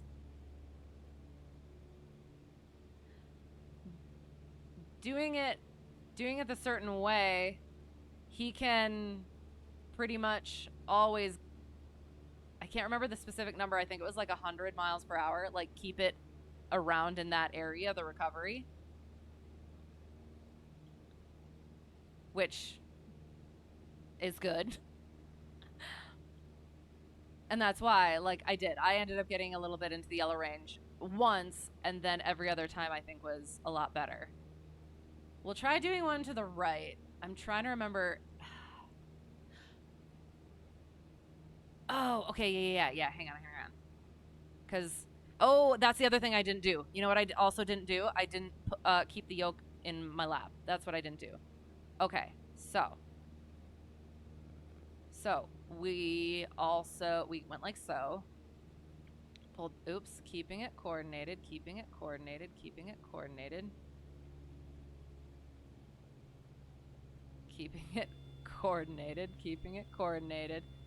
it in your lap, and then when you feel that break, I want the other way. God dang it. Fine. Go. And then we idle and sync rate. See, I got into the yellow a little bit there. I didn't quite pull up enough. So yeah, I tried doing it to the right. I had full right rudder in, and it just did not want to do it. Don't know what is a correct spin, but you probably would have killed the spin. Oh no. Okay, now that you say that, I remembered another thing I wanted. So the owner, we get in the plane, and he's like, "You want a helmet?" And I look over, and his headset is like inside a helmet. And I was like, "Okay, so why?" And he does competitions, and so he needed to get one. And so now that's like the one that he has available. So he was in a little flying helmet, and it was super cool looking. So yeah, sorry that. I'm sorry if that came out like it was going to be morbid, but yeah, that wasn't. Not cutting the throttle on the nose down, increasing my airspeed thrust. So again, so the ones that we did with power in to keep the spin. And then, oh, you know what? The one thing that we did towards the end is we did cut power earlier. Like, we kept it in a little bit, and then we cut power a little bit before we wanted to actually recover. But yeah, we did try doing power out, and I think it just did not work. So yeah. More interested in watching the duck when it spins. I will try to keep my head nice and there. But yes, Ducky is just in his element right now. Okay, so now we're going northerly.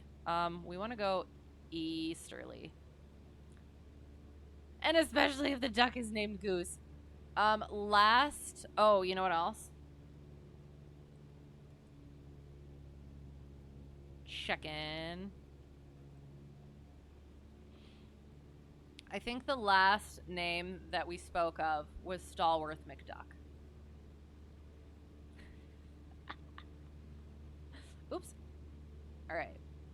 So, we're going to try it again. I will try to remember to cut power faster. Oops. Oh, gosh. Okay, I didn't do the thing. All right, so we bring it up. Get that yoke in the lap. I'm going to try to get first sign right. To the right. Gosh darn it. To the right. No! Fine! Holds it back. Cuts power. Oh, I press things. Shoot, I press things. And then we release the pressure, and then we bring it smoothly out. See, and the other thing is we don't get those G-forces. So that was one of the things, is adjusting like speed and G-forces. Like if the G-forces are a little too much, allow yourself to get a little bit more speed. If the speed's too much, give yourself a little more G-forces. But yeah, can feel that in this. Oops. Recommend trying a power off stall in the sim and spinning it. So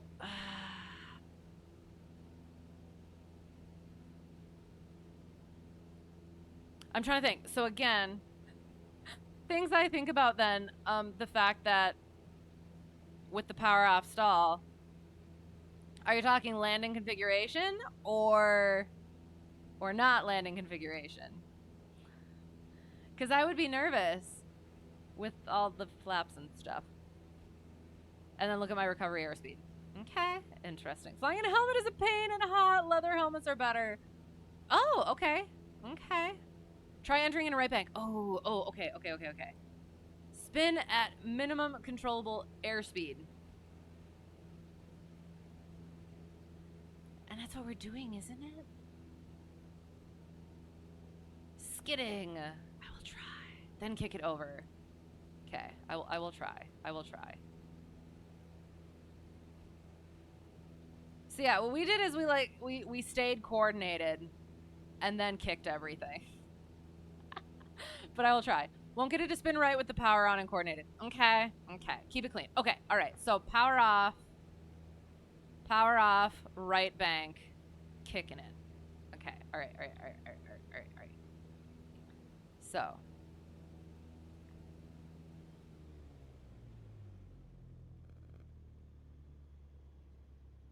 Oh, right bank.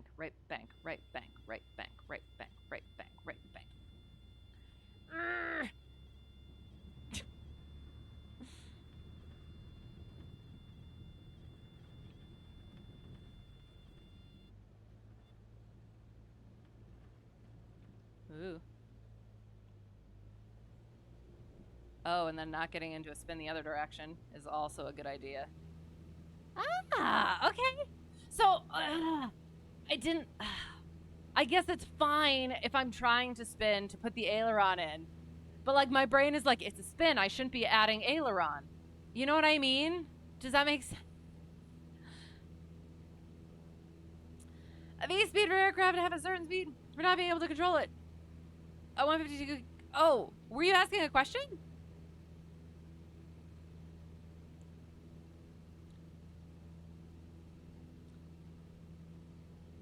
A 152 can be controlled at all airspeeds. Does it have lift at all speeds? No, but still controllable.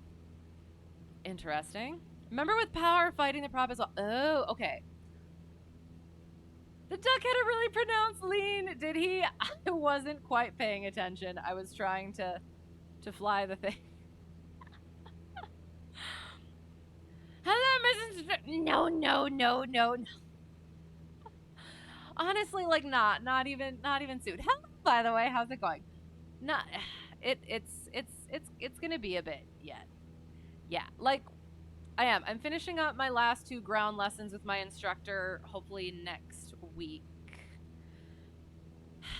And he said to be ready for mock check ride. And I'm like, I'm not gonna be ready for mock check ride, but I will try. And then I just want to I will be practicing on my own once he is at training, and then it will just depend on factors from there. So yeah, I don't know. I'm dragging my feet a little bit, but I feel like it's somewhat warranted. Come to think of it, have not spun a plane that had a yoke this century. Really interesting. Okay. So what would change that? How many hours am I at right now? I want to say I'm at least getting to 350. I haven't really done the numbers yet. Remember a couple things. It's not a real plane, so experiment. Oh, right. Experiment away with the ailerons. Sim is kind of weird with spins anyway. Fair. Put that together. Trying Right, trying to spin. So those aileron inputs that you don't want to do in real life are fair game here. Right, and that's one of the things too that I felt I had to keep on, like, not apologizing for, but mentioning, like, I was trying to not hold too much. Oh God. I didn't mean to do that, but we were about in a natural spin. I didn't want to put full rudder in. I didn't want to put full elevator into my, full yoke into my lap sort of situation. And it's like, you have to do that because you're not in the recovery process yet. You're trying to get into it. So, okay, I will do the aileron thing.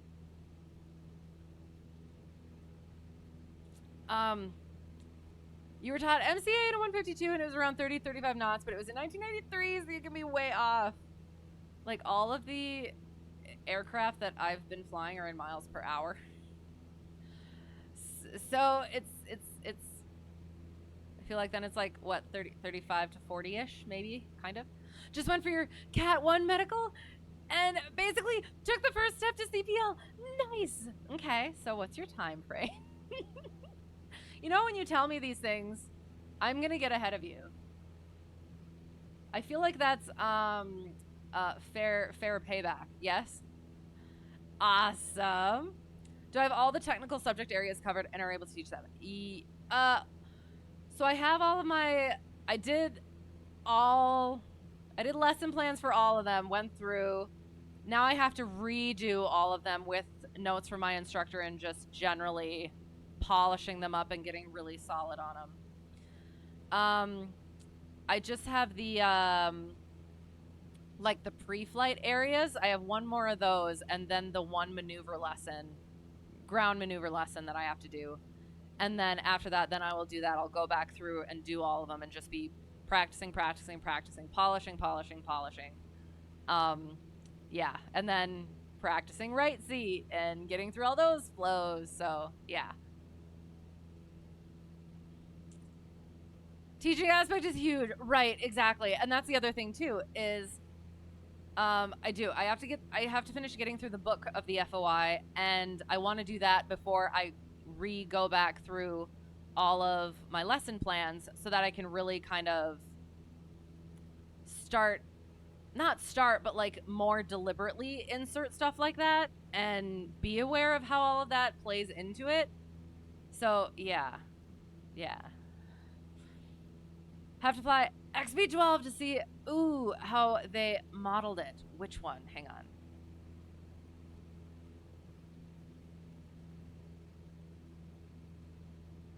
Are you going to do that now or at some point? CFIs have to know the difference between reciting knowledge and teaching. And I do kind of feel like I have I feel like I have a general idea of that just because of how I learn.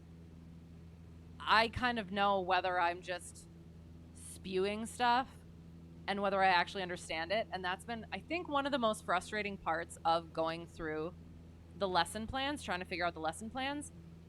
Because I know the stuff enough to do the things,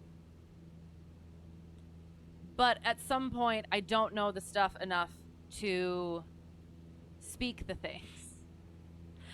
And then I will I'll start trying to explain something and I'll be like, no, that's either not correct or I'm not quite sure about that point of it. So yeah. So that's been nice, I guess, except for the fact that it's frustrating. But yeah.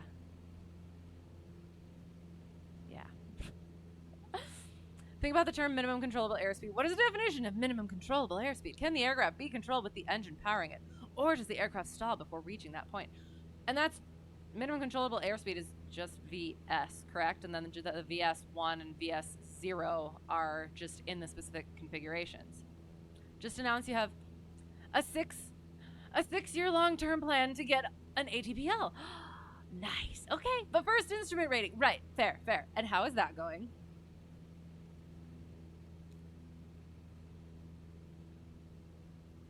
And oh gosh, and true TSAs. Oh god. Oh, technical subject areas. Okay. So many freaking acronyms that mean completely different things. Had an 8-hour oral for the TSAs. Oh, God. So, and again, that's like normal, right? Because you have to, you're doing several different lessons that are potentially an hour long, plus going through all of the stuff beforehand. Yeah. We mean is everything you learned was so long ago that what you say is probably gibberish because it isn't fresh by a long time. And there's our, what's the word? What's it? Currency versus proficiency sort of a thing. Okay, one sec. I'm gonna quick do, I will continue, but I'm gonna try another right-hand one, and we're just gonna say screw it with the ailerons. I mean, like, that's what we're gonna do. So we're gonna, the other thing that he mentioned, so we talked about what we were gonna do, and one of the things that he said that we were gonna do was do some,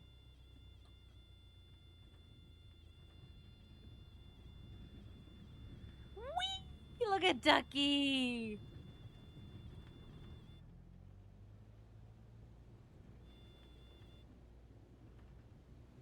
Oh, did you see that? He stalled a little bit. That was interesting. Oh, God. I'm, like, severely uncontrolled. Leaning on my friggin' pedals. And then the flight was about 2 hours or so. Yeah.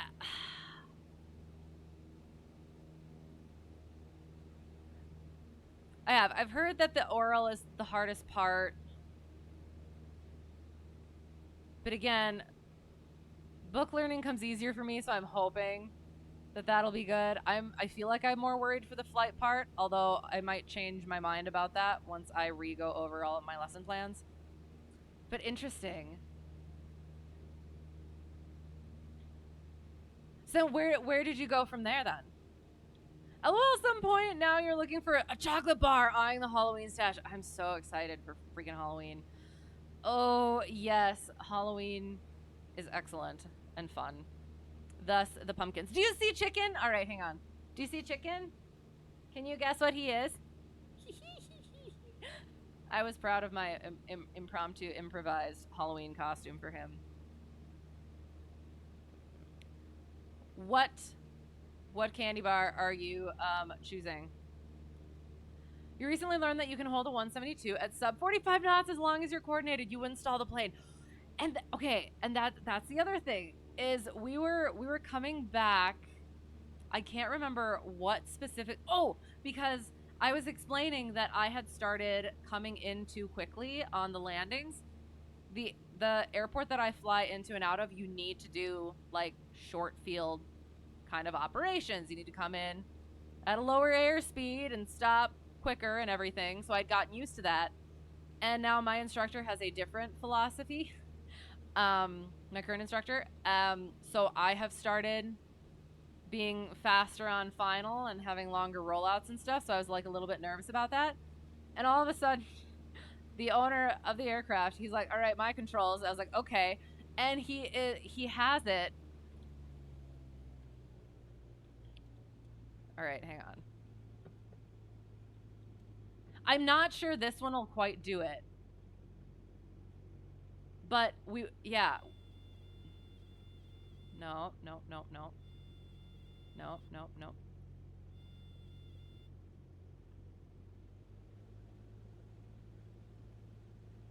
We did. We had it way lower than I had ever done slow flight before. And he was bringing it around, doing all the things, just so precisely and so controlled. And I was just astounded that, again, you could do those sorts of things. I mean, it makes sense. But at the same time, I always end up doing like a lot of buffer room, or at least I try to. Because I never want to be that, well, we also have to hold our altitude is the thing. All right, hang on.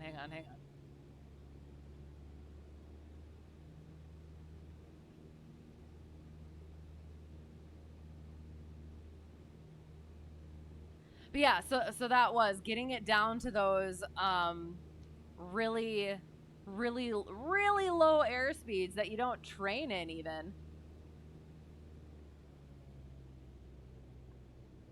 Was interesting. Only partially about knowledge, though. Right, about ability to communicate it and assess whether learning has occurred with student. Right, exactly. So, okay. And I assume DPs have to, like, be able to recognize that.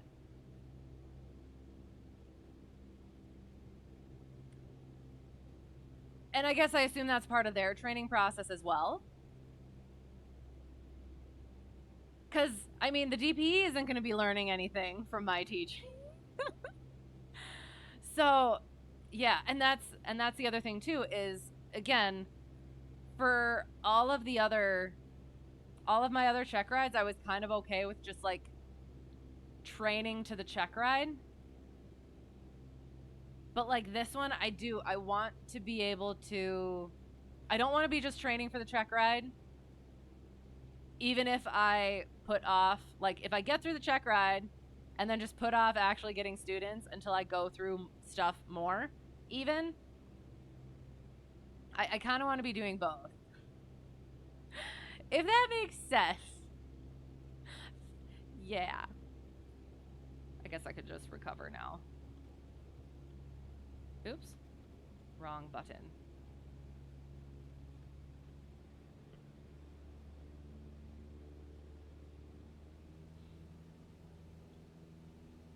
Finally getting hold entries. Nice. Excellent. I'm glad.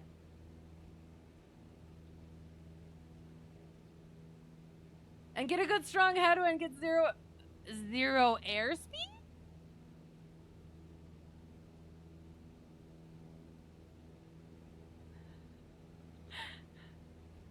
My brain's getting all twisted. MCA was the minimum. Oh, yeah. Yeah. I get uncoordinated when I don't want to be, and I stay, hang on, and I stay coordinated when I don't want to be. Also, I do feel like there's probably something I could do with my pedals. I keep leaning on them and not even realizing it. They're like incredibly sensitive to just like the tiniest of pressures. Whereas pedals in the plane that I fly, the planes that I fly aren't as much. So, you know what? Hang on. Maybe I can go like that a little bit more and see if that helps at all. Minimum speed you could fly without stalling. Again, not saying your experience is correct, just what you learned long ago. Right. Actually, a good read is aerodynamics. For naval aviators, if you want to learn about how wings work. I have definitely heard of that one. I'm trying to remember. I think it was in the Todd Shellnut, the FOI videos. For like students who what's the word? Oops, that's a bit much. God dang, trim button. Just wanted a little bit. Just a smidgen.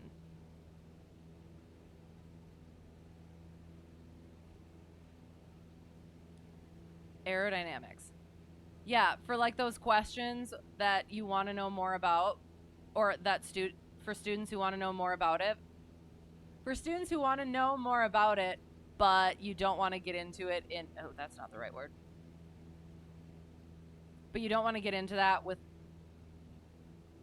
like, in lessons, if that makes sense. Because it's not technically, the deeper things aren't necessary right away. But if they're curious, I put it on the list. Required reading when you run through. Really? Okay. All right. Decent. Plus you can take it and move it to lesson plans. Okay. Nestle's Crunch, actually. Yum. Coffee Crisp. Another good read, but a tad dated is Jim Webb's Fly the Wing. Ugh.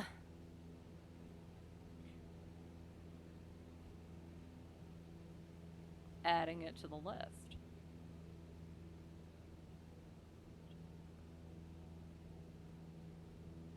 Oops.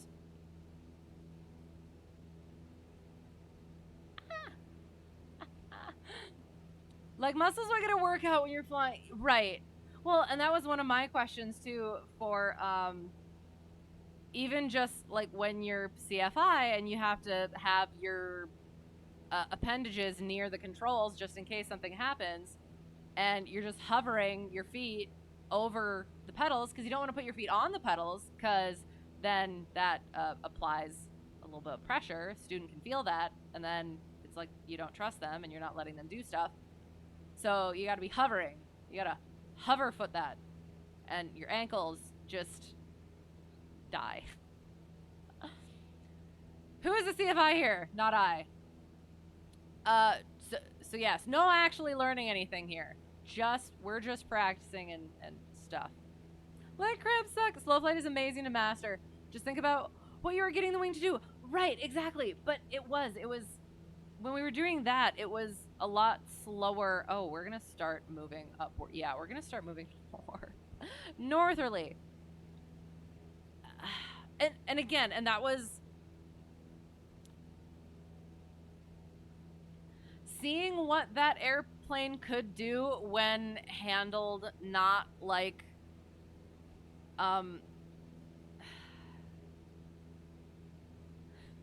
when handled properly, I'll just say, by somebody who knows what they're doing.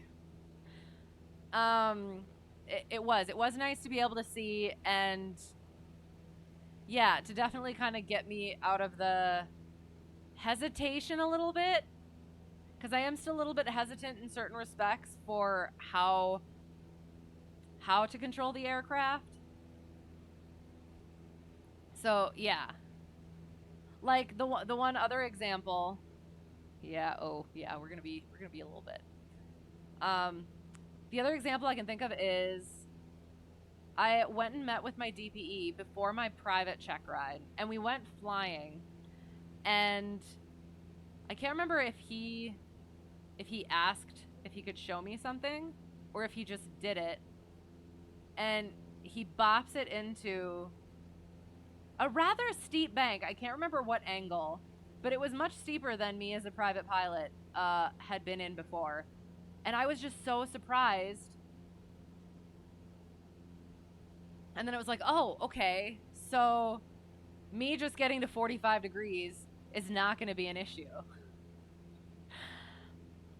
And then, yeah, like going that slow is not going to be an issue as long as you are controlling it properly, watching what you're doing, being aware of what you're doing. Yeah. And that's when you say your control's fair. Or are you outing people here? Oh, yes. Nobody has to answer if they don't want to.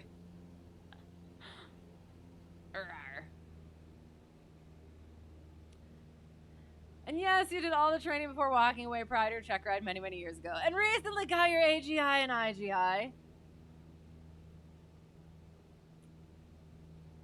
And you talk about it all the time on yours too. Yes, if you have not met Charlie Foxtrot, definitely check out Charlie Foxtrot. He is wonderful people with great streams and wisdom. And could definitely at some point go for a CFI again if he so chose. Whether he does or not remains to be seen.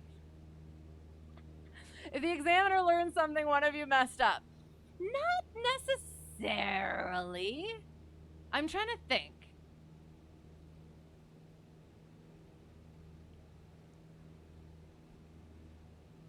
Because there...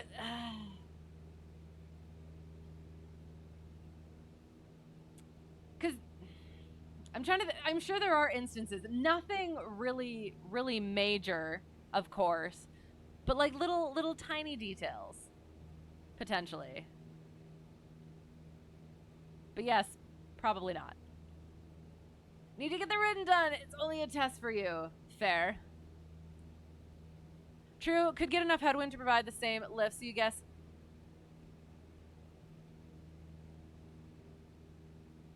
MCA isn't an actual speed, but a minimum controllable airspeed for your current conditions, flying straight and level and the slowest. You can give in your current conditions, but my brain is going like, does it actually affect airspeed, or is it just affecting ground speed? Because I would have thought just ground speed, so maybe I'm messing something up mentally. And that's where the FOI is going to come in. DP can really hammer that. Right. Good DP will assess whether you are teaching or reciting both in the airplane and on the ground. Right. And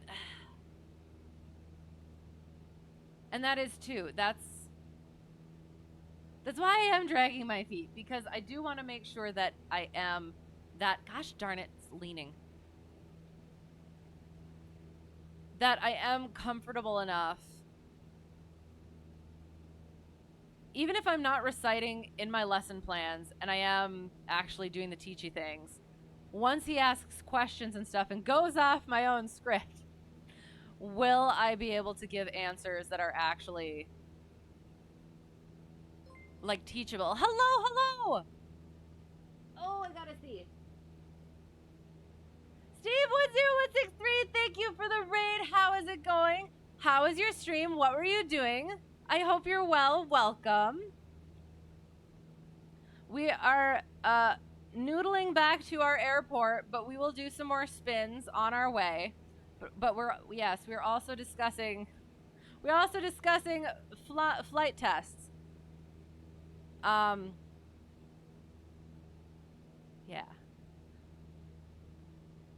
And for naval aviators, it's for true aviation geeks. Sounds good to me. In a single engine, MCA isn't defined. Oh gosh, I'm sorry. I'm way behind. I'm sorry. I will try to read faster. Hello. Thank you for the follow, Steve10163. I appreciate it. Sorry, I will try to bang through chat quick. Never mind. In a single engine, MCA isn't defined. Yes, we could use it, but the actual definition for MCA doesn't apply. Simply just stalling the aircraft, right? If you got the plane to 40 knots, are you stalling or losing control? Stalling. Or not. Not stalling. If you go, oh, hang on.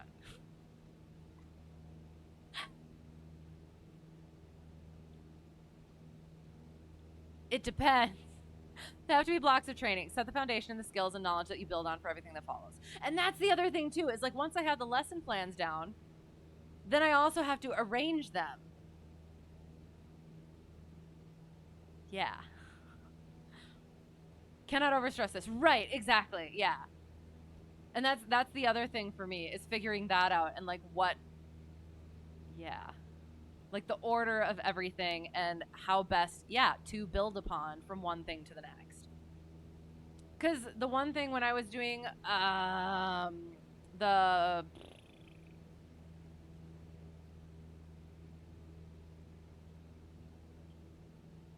fundamentals of no. The whole lesson when you're talking about the lift, weight, thrust, and drag, like I was trying to do the lift first because I figured like the AOA and everything comes into everything else. But then my instructor suggested starting with thrust and then the drag and then the lift and then the weight, which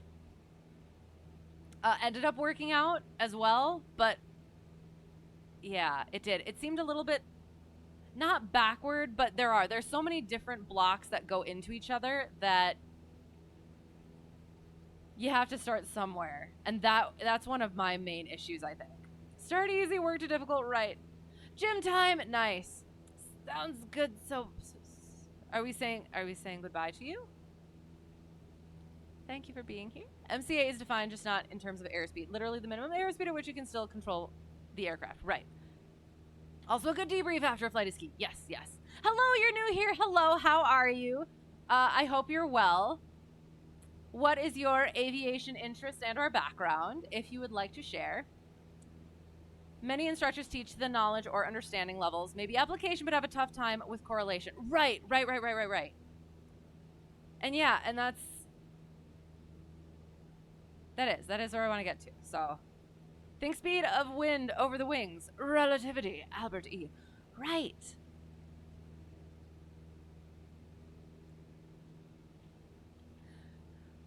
But again, that's what I'm saying. I don't know. I could just be, I don't know, misunderstanding things. Your stream went well, nice. Just been jogging your mind by attempting to build. To build an airfield. Excellent. So, elaborate? That sounds like fun. Minimum controllable airspeed. An airspeed at which any further increase in angle of attack, increase in load factor, or reduction in power would result in an immediate stall. Right.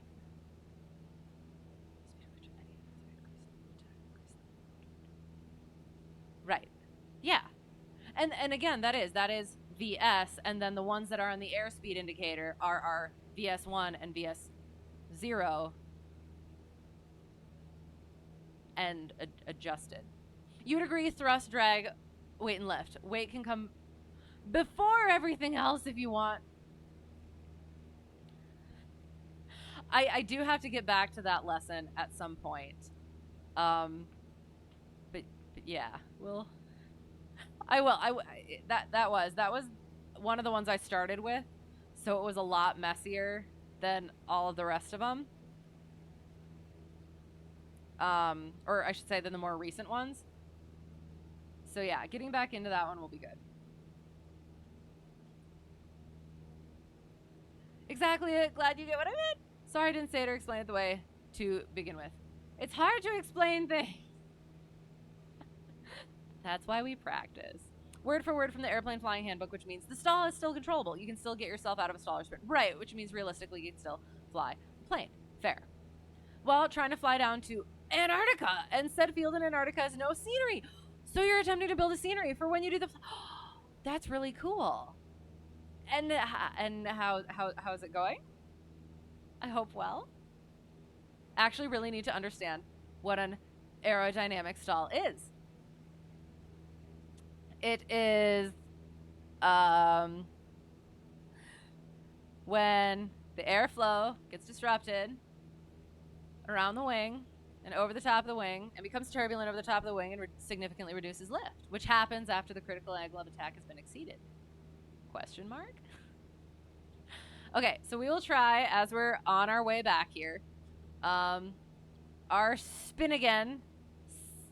So what we were doing is I'm gonna try and do like a really proper right wing where it doesn't try to go to the left again.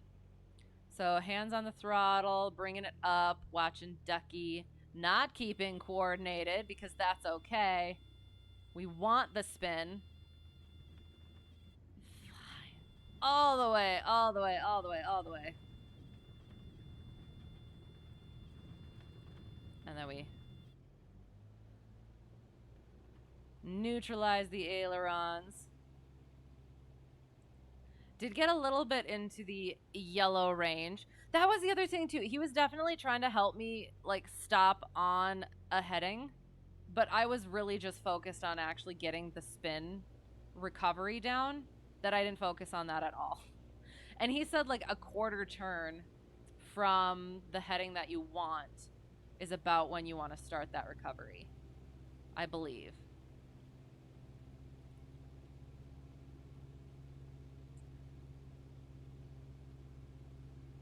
Separation is... Oh, did I not say that word? It's tedious to say the least. You're more of a pilot than an airport designer. But, so, is this your first one that you're doing? Or just... You do it, and you have done it, and just this one provided an opportunity to do it. It's just not your usual thing that you do. That's fun, though. Great TV question. In a stall, does the aircraft still produce lift? I think Charlie knows. Yes. Just a little bit. Not enough to keep it in level flight. And is a function of angle of attack... What? Hang on. And is a function of angle of attack to the... Oh, God. What is Mach? And can occur at any speed. Right. Mach. Freaking acronyms. Literally your first time. That's so cool. So what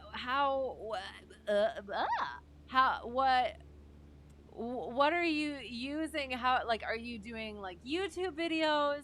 Or do you have like books for it? Are you just doing...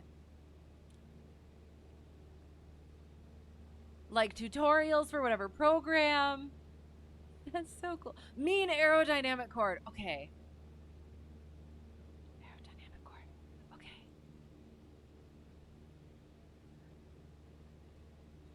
I know I've heard that. Again, that's just not one of the things.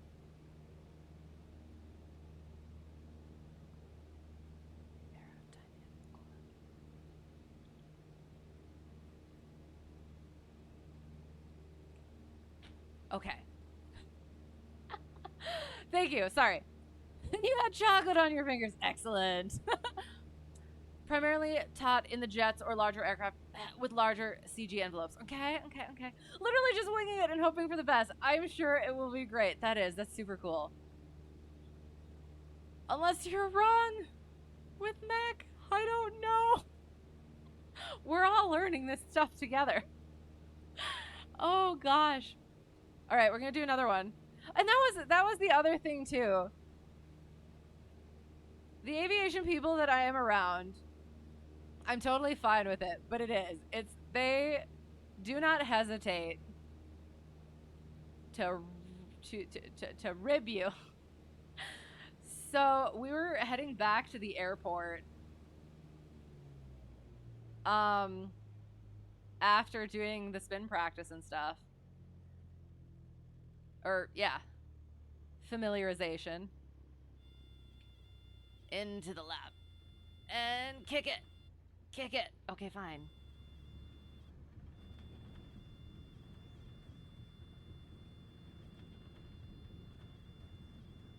All right, should we try to do our heading? Easterly or northerly? Okay. Oh, shoot. I did south, but then, oh gosh. I was watching for south, and then I stopped on south. I meant to stop on east, I think. So I tried to do, like, the quarter turn, but I ended up... Oh, well. I'll get that eventually.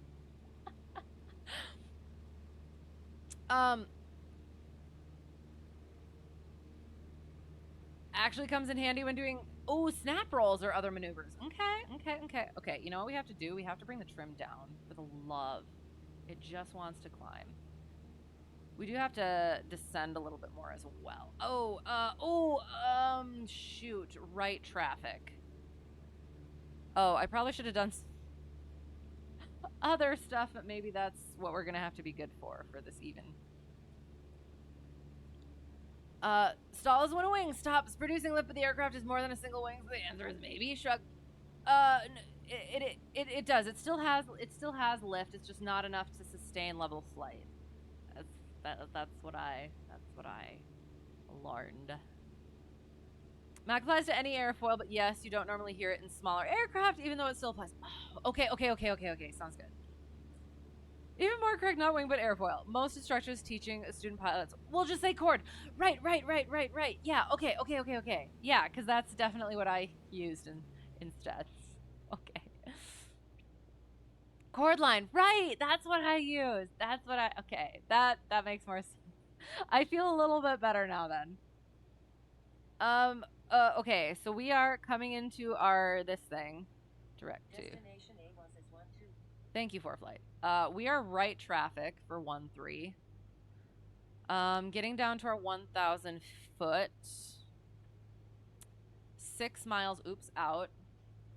I'm just gonna do some practicey things. So we're coming into our airspace. We're coming into a 45-degree midfield on the downwind. And again, it's right traffic, so that'll be interesting. For our straight and level flight, we talked about that a little bit. Point to something in the distance. And if you get off track with that, adjust. We're descending, so we can bring power out a little bit. We can pitch for either a airspeed or a rate, just like for our climbs. Getting to our pattern altitude. of 800 to 1,000 feet above the surface. So we will get down to 1,000 because our elevation is 20.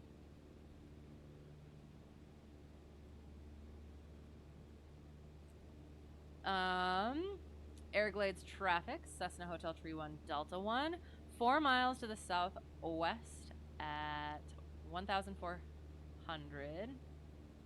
Inbound for runway 13, Everglades.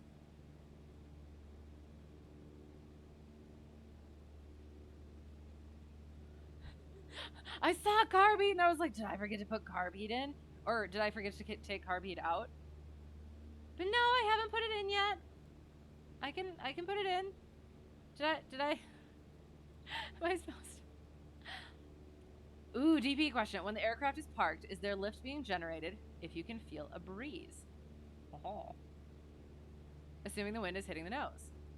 Yes. Spun so much I got into the... Oh, God, thank you. Ah, sorry. I do. I have the visual issue. I keep wanting to be over this way because this is just not correct. And I keep freaking leaning. And it's bad for my posture and for my practicings. Sorry. Thank you. Thank you.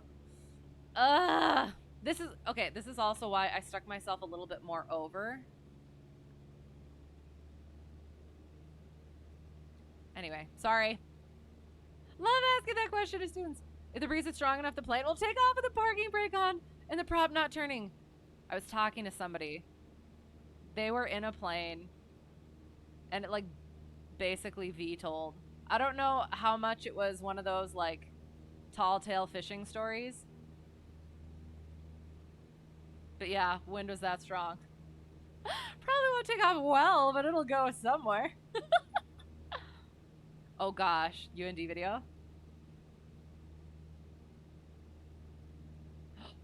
Ooh, I'm excited. Okay, we're gonna get into the pattern. We are looking for traffic. Oh, okay. I didn't have the things on.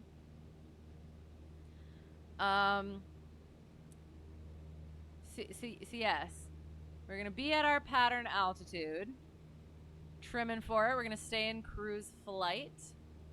Watching our pattern, seeing if there's anything we have to be aware of. Like, maybe we were completely pointing in the wrong direction, thinking something was what it wasn't. Okay. I was looking at that black line right there where the beacon actually is instead of the actual runway, which is awesome. I will say again, I don't have this much problem finding airports in an actual aircraft. If you can believe it. Bringing that down. Flaps coming in. Turning our base. Keeping that nose down. Getting another notch of flaps in once we're established on this base.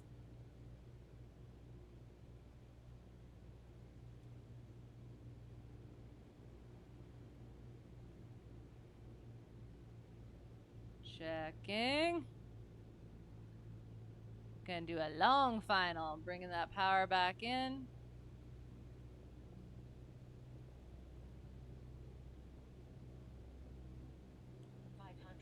Thank you, Preflight.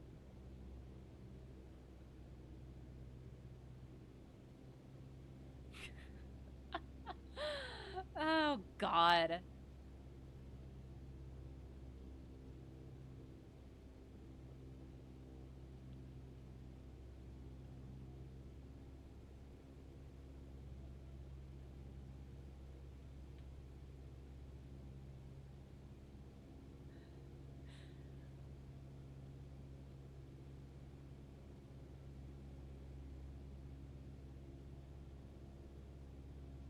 All right.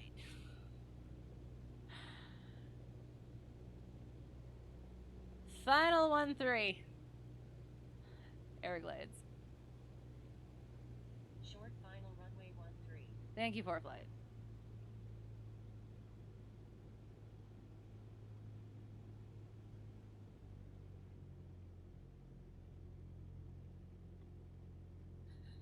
Ugh, sorry.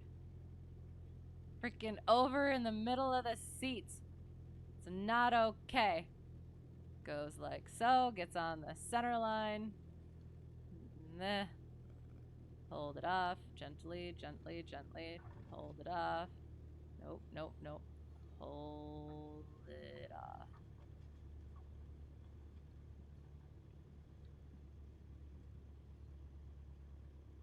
Urgh. Excellent. We made it. Okay. I will get off of the runway and I will get back to chat. I'm sorry.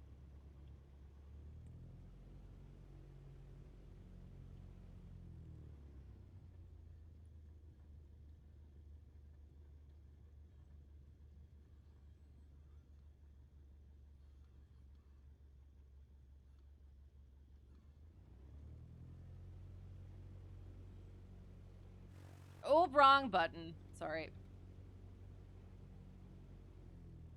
Everglades traffic. Cessna Hotel 31 Delta 1. Clear of runway 13. Everglades.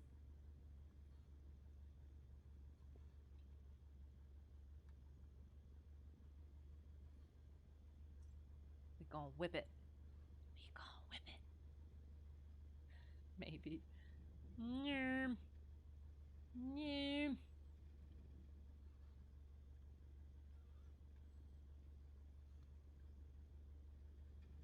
Ah. Whoosh. And a whoosh. Yeah. There, we kind of whipped it. Okay, I'm sorry. Going back.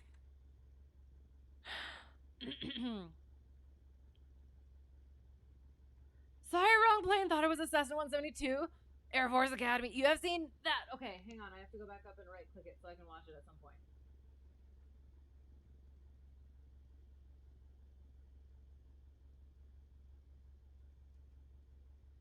Okay. North Dakota, Notre Dame does not have a flying program. Okay. Where the Cubs just start flying on their own. Oh, gosh. Okay. Sorry, wrong plane or place. You thought it was. Fair enough. Time to get some sleep. Sounds good. Thanks for being here. Have a good sleep. Hope to see you again soon. Again, our spoopy thing. We we will figure out. It might just still be Sunday. I'll let you know on my Discord. Since I have like these past couple of weeks, I've been having to switch things up. So usually we do them on Sundays, but we will see what happens there. Hello, hello. Oh God, sorry about that. Thank you for the follow, Jeff. 7890110. I appreciate it. But yes, spooky stream usually on Sundays, might adjust that. Flying stream usually on Tuesdays, might adjust that. So yes, heads up for that. But yes, again, thank you for being here. It has been fun. Hope to see you again soon. Okay. Enjoy the non-instruction as usual. Exactly. Hope to get more instructions soon. Sounds good. And thank you for being here. No worries. You remember seeing it though. Okay. I'm looking forward to it. Oh Lord, you always had issues finding the airport in here or in real life? Because I promise I'm not as bad. I'm really bad in the sim. I'm terrible in the sim. I'm sitting there looking and looking and looking, and then all of a sudden it's right there. I'm usually pretty good in real life. Not always, but sometimes, most of the time. Great demo. Okay. Love it. Some people don't realize it can happen, especially when you teach aerodynamics and the lift equation. You see an airplane's yank at their tie downs after a front rolled through to the point where the FBO crew had to rush out and turn them all around in their parking spots. My home airport had some damage at different points during different windstorms, where one like ended up on top of another one, and yeah, yeah. I think my home airplane got a little bit banged up, and they had to fix that up. So yeah, that's just unfortunate. For CFI, I hated it when you dragged the 150 in. You mean when I was on final, going super, just going like near, yeah, that like that, dragged in, as in was at a point in the pattern where you cannot make the runway if you lost power, like I did, because I completely didn't. Yeah, it was the incorrect. Oops, I have to keep that up a little bit. So bad at that. I did. I started out keeping too much power in, and then I've gone the completely opposite direction where I don't keep enough power in now. That is something to keep in mind better, is the in the pattern, remain within gliding distance, and dragged usually means coming in low and flat, like I did. Possibly hanging on the prop. I don't think I was that bad, but maybe. Hello, Sparky! Haha, you have been to a party. Been a part of that too. At your airport, Storm came through during a ground lesson and actually yanked one of 172's wings free of tie down and was fixing to get to the tail next. Oh no. Was it okay? Versus the stabilized descent over the obstacle. Right, exactly. Yeah. Kidding, I'm sorry, I didn't realize. Right, that's what we mean. Yes. There have been several instances of ripped off wings in the news in the past year or two after thunderstorms roll over an airport. Weather's been weird recently, I would say. Oh, Jeff is fine. Okay, sounds good. I'll keep it Jeff from now on. But at least I got it in the first time. Gotta hit the hay too. Sounds good. I'm ready for the Highway 101 kickoff tomorrow night. I'm so excited. Yes, check out Charlie Foxtrot if you have not yet. Amazing streams. And yes, we'll be streaming tomorrow night. I'm looking forward to it. So excited. The re-kickoff. Or just kickoff for this one. Kind of a re-kickoff for the series itself. But yes, that'll be very exciting. See ya! And in real life, finding airports is an art. Hate it when the controller makes you pull out the weight, Kate. Oh no! If there's something, I feel like I get the joke if it's a joke, but if there's something specific that I don't understand, I might not understand it. Oh no. It was okay, thankfully, but it was okay. But it was a hectic little situation while you were trying to tackle the dang airplane. I didn't even think about that. Wrestling it. Say sandwich. Why am I saying sandwich? I like sandwiches, and now I'm hungry. For a like, I'll say sandwich. Not even. Did the wind come through for that one? That does not look correct. But hello, how is it going? I hope you're well. I guess I could shut down the aircraft instead of idling. All right, all the things. I'll get that. So there.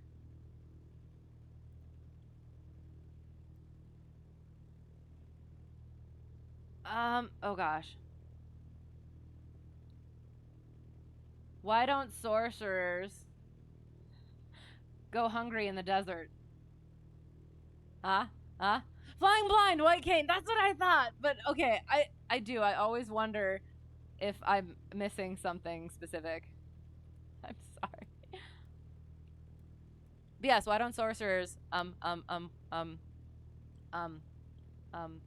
go hungry in the desert? Because of all the sandwiches there. Okay, did the thing. Boop. Oh, okay. There we go. Boop, boop, boop. Boop. Amazing. Continuing. Because we have to put all of our stuff together. Bloop. Oh, I do have LittleNavMap up, right? Yes, I do.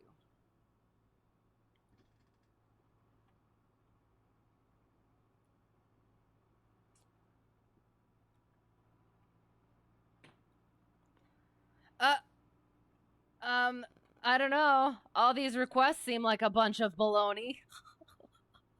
See what I did there? Have a good night. You as well, unless you were talking to Charlie. But also, yes, we are ending. Let me So, yes, we will do the thing. Does the shutdown. Does our walk around. Which button am I pressing? Does the thing. Does the thing. All the things are good. Amazing. Now we get out. We'll get pretty music going. We'll look at LittleNavMap. Boom. Boom.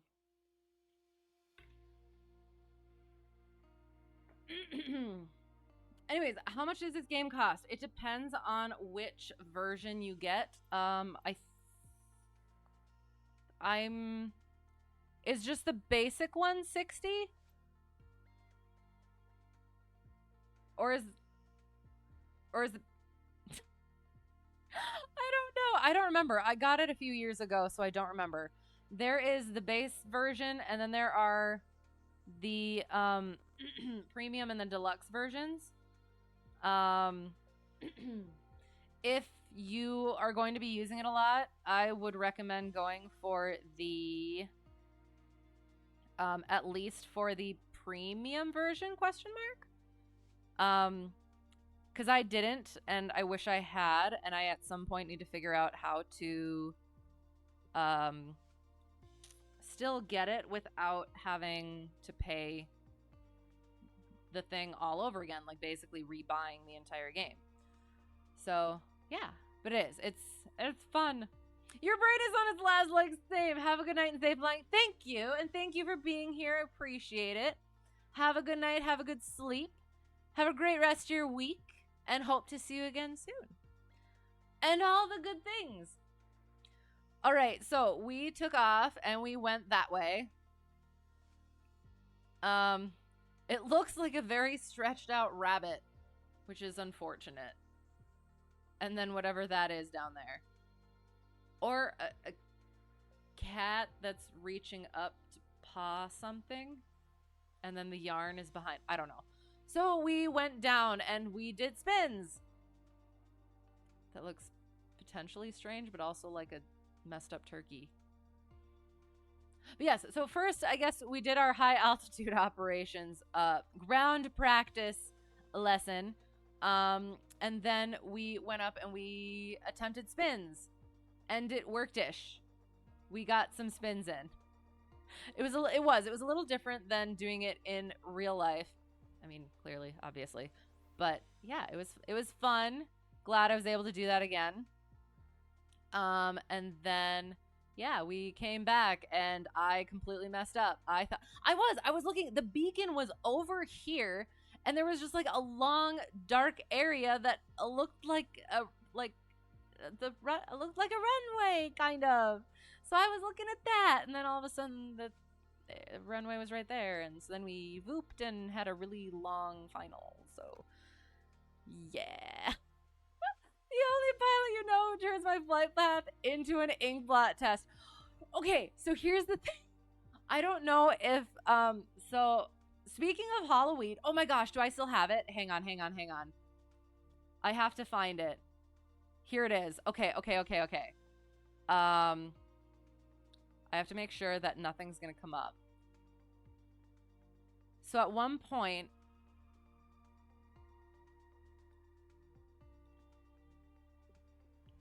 speaking of Halloween,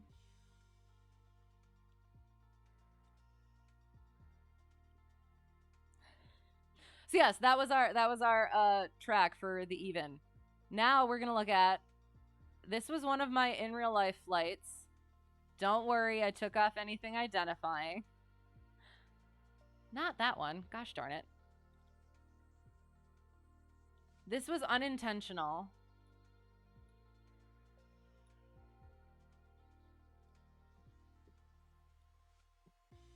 Boom. This was one of my in real life flights, right? Okay. Are you ready? Do you see what I see? I was practicing chandelles and lazy eights at this point. So then my other, what I turned it into, in paint.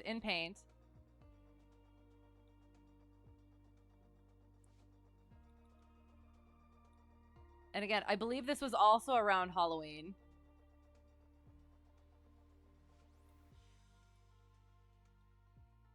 I turned it into a spooky bat.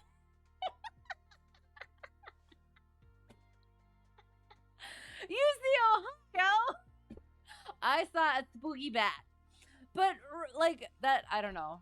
That's always been my thing. I've always been like the looking at clouds sort of person, finding things in the clouds, and yeah. So for Halloween, we had ourselves a spooky bat track.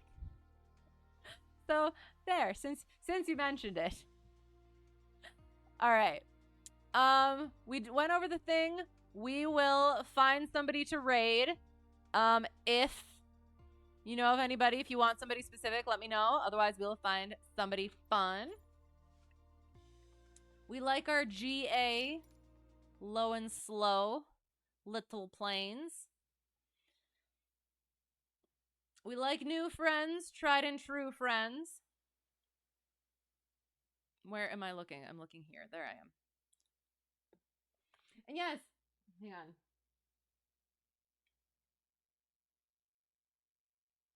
Thank you, Steve10163 for the raid. Appreciate it. Thank you for the follows. Thank you for putting up with me. Thank you all for being here. We're looking for the raid. While I do that, we'll go over the things. I mentioned earlier, but again, just in case. We have I did the thing, right? Yes.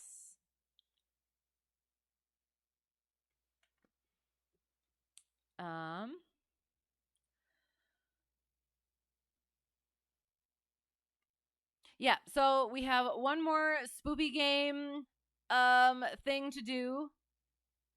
Usually it's on Sundays, but I may have to adjust that. May have to, maybe not. We'll see. Could even do it on Thursday. I don't know.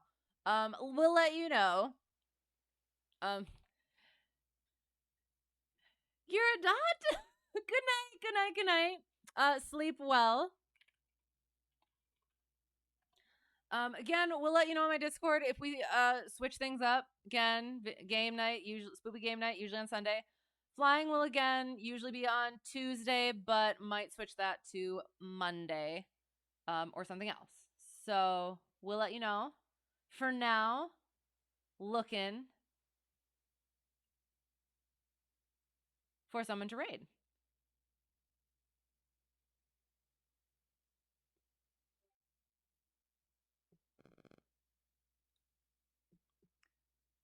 Oops.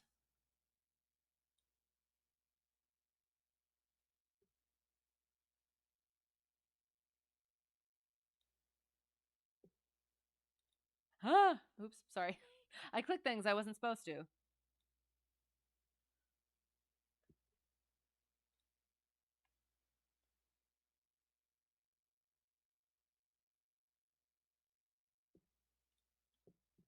Try not to do like followers only chats and stuff either. Which ends up being a lot of the ones at this time of the night.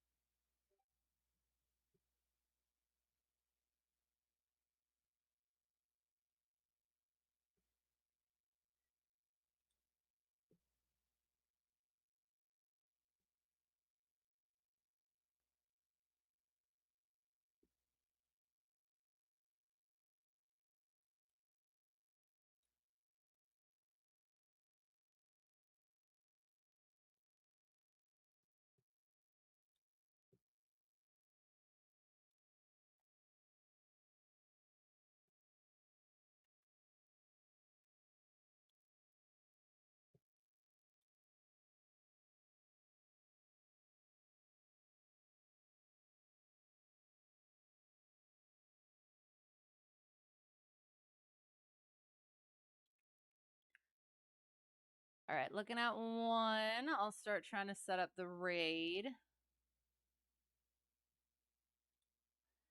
I always forget how to do this. Mm.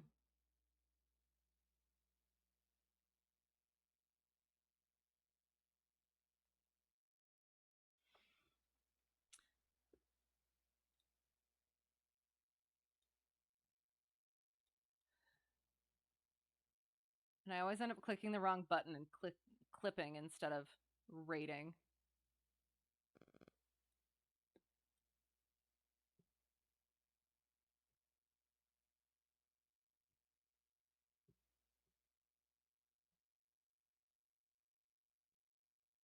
Okay. We're going to try this one, see what happens. Looks low and slow. Potentially new. So yes, have fun. To whoever got lost and found their way here or found their way back, thank you so much for being here. I really appreciate it. Thank you for putting up with me and my shenanigans. And yeah, have a good time in the raid. Have a great whatever it's going to be for you. Hope to see you again soon. Until next time, all the good things. So thank you so much, and bye.